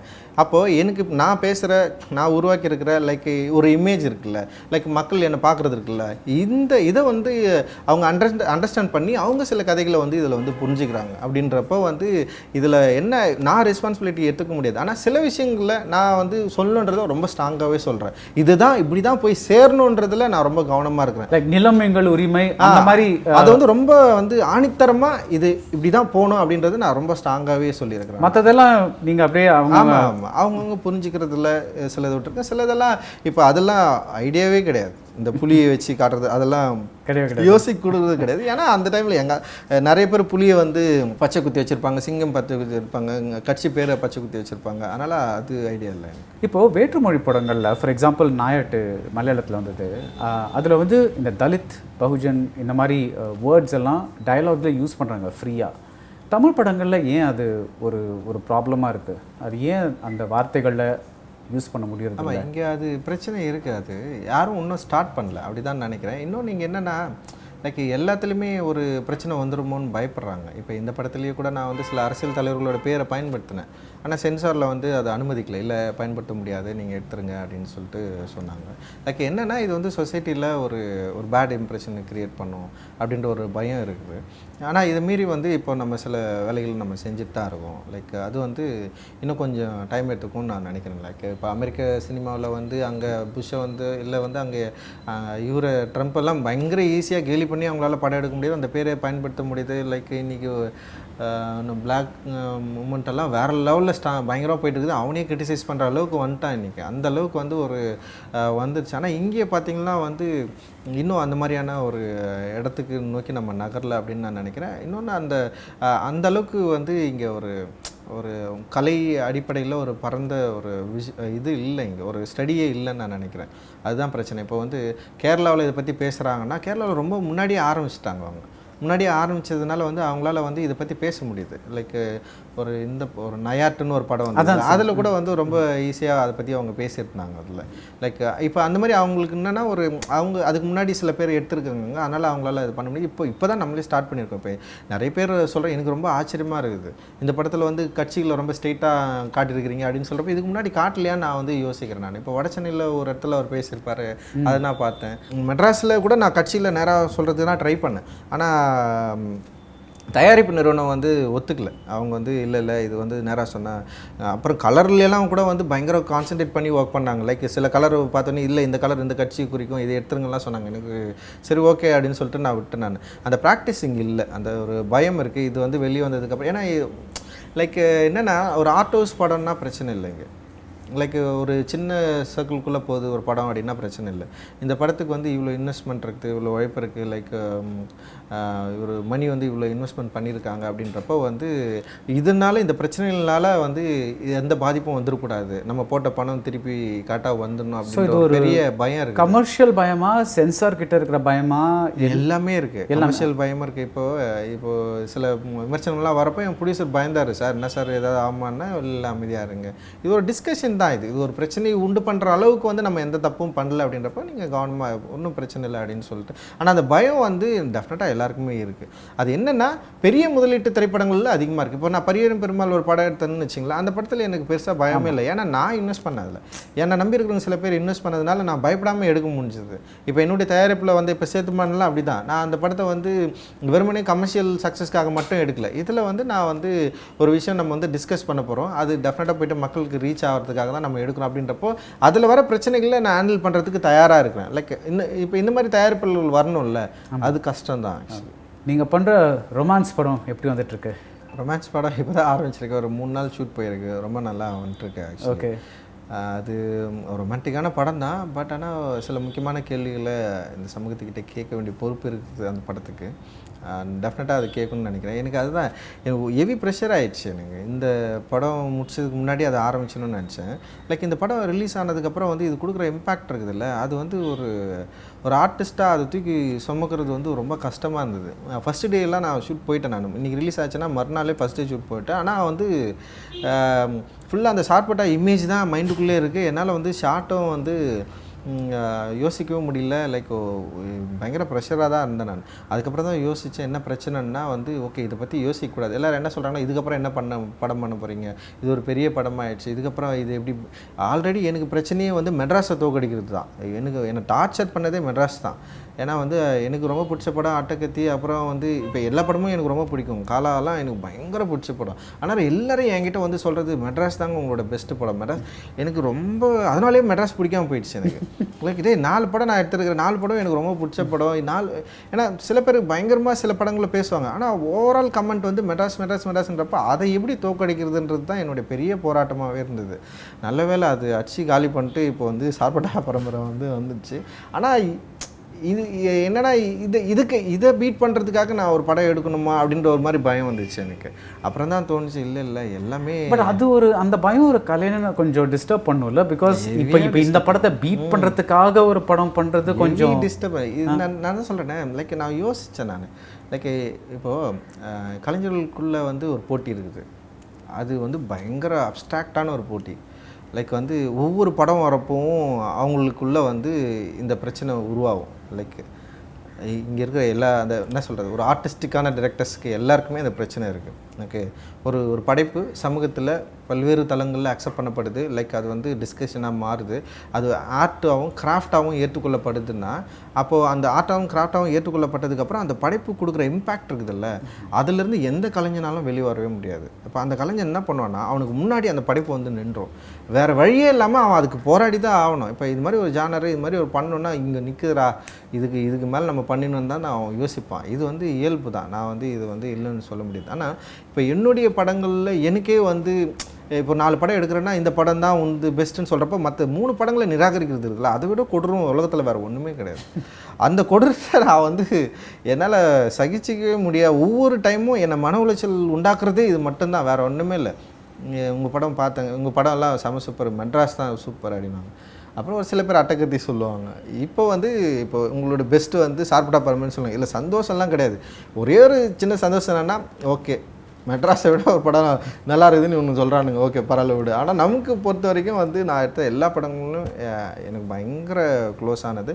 லைக் உண்மையிலே நான் சில இடங்களில் கூட கனெக்ட் ஆகும். லைக் வந்து என்ன திருப்திப்படுத்தாத படங்கள் தான் நான் எடுத்துருக்குது. லைக் சார்பட்டா பரம்பரையே இன்னும் வந்து ஒரு 3-4 மாதம் ஒர்க் இருக்குது அதுக்கு, அது விட்டால் இன்னும் போயிட்டே இருக்கும். அது எல்லா டைரக்டர்ஸ்க்கும் அது என்னால் இன்னும் வந்து சில ஏரியாக்களில் சில சீன் நான் பார்க்கவே மாட்டேன். நான் எடுக்கிறேன், நான் அப்படி வரப்போ நான் கண்ணு முடிப்பேன். நான் ஏன்னா வந்து இது அந்த சீனில் என்ன பிரச்சனை பண்ணிங்கன்னு எனக்கு தான் தெரியும். அது ஒரு தப்பு பண்ணியிருக்கிறோம் அந்த சீன், அது எப்போ அது சீன் முடியும்னு நான் வெயிட் பண்ணுவேன். நான் முடிஞ்சதுக்கப்புறம் இன்னொன்று நான் என்ன பண்ணுவேன்னா பார்க்குறப்பே பரவாயில்ல, இந்த இடத்துல இந்த சவுண்டு வரப்போ இந்த பிரச்சனை மறைஞ்சிடும், ஏமாத்துறதுக்கு ட்ரை பண்ணுறது இருக்குல்ல, அதுவும் நடக்கும். அது லைக் அப்படி தான் இருக்குது.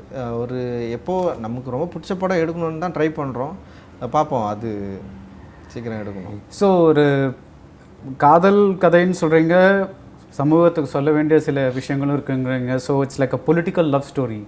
தமிழில் ஒரு இந்த மாதிரி வந்தது இல்லையா? ஓகே, இல்லை இது உண்மையிலே எனக்கு தெரியல, பார்ப்போம், வந்தவொடனே பார்க்கலாம். Very good, look forward and really congratulations for Sarpatta பரம்பரை.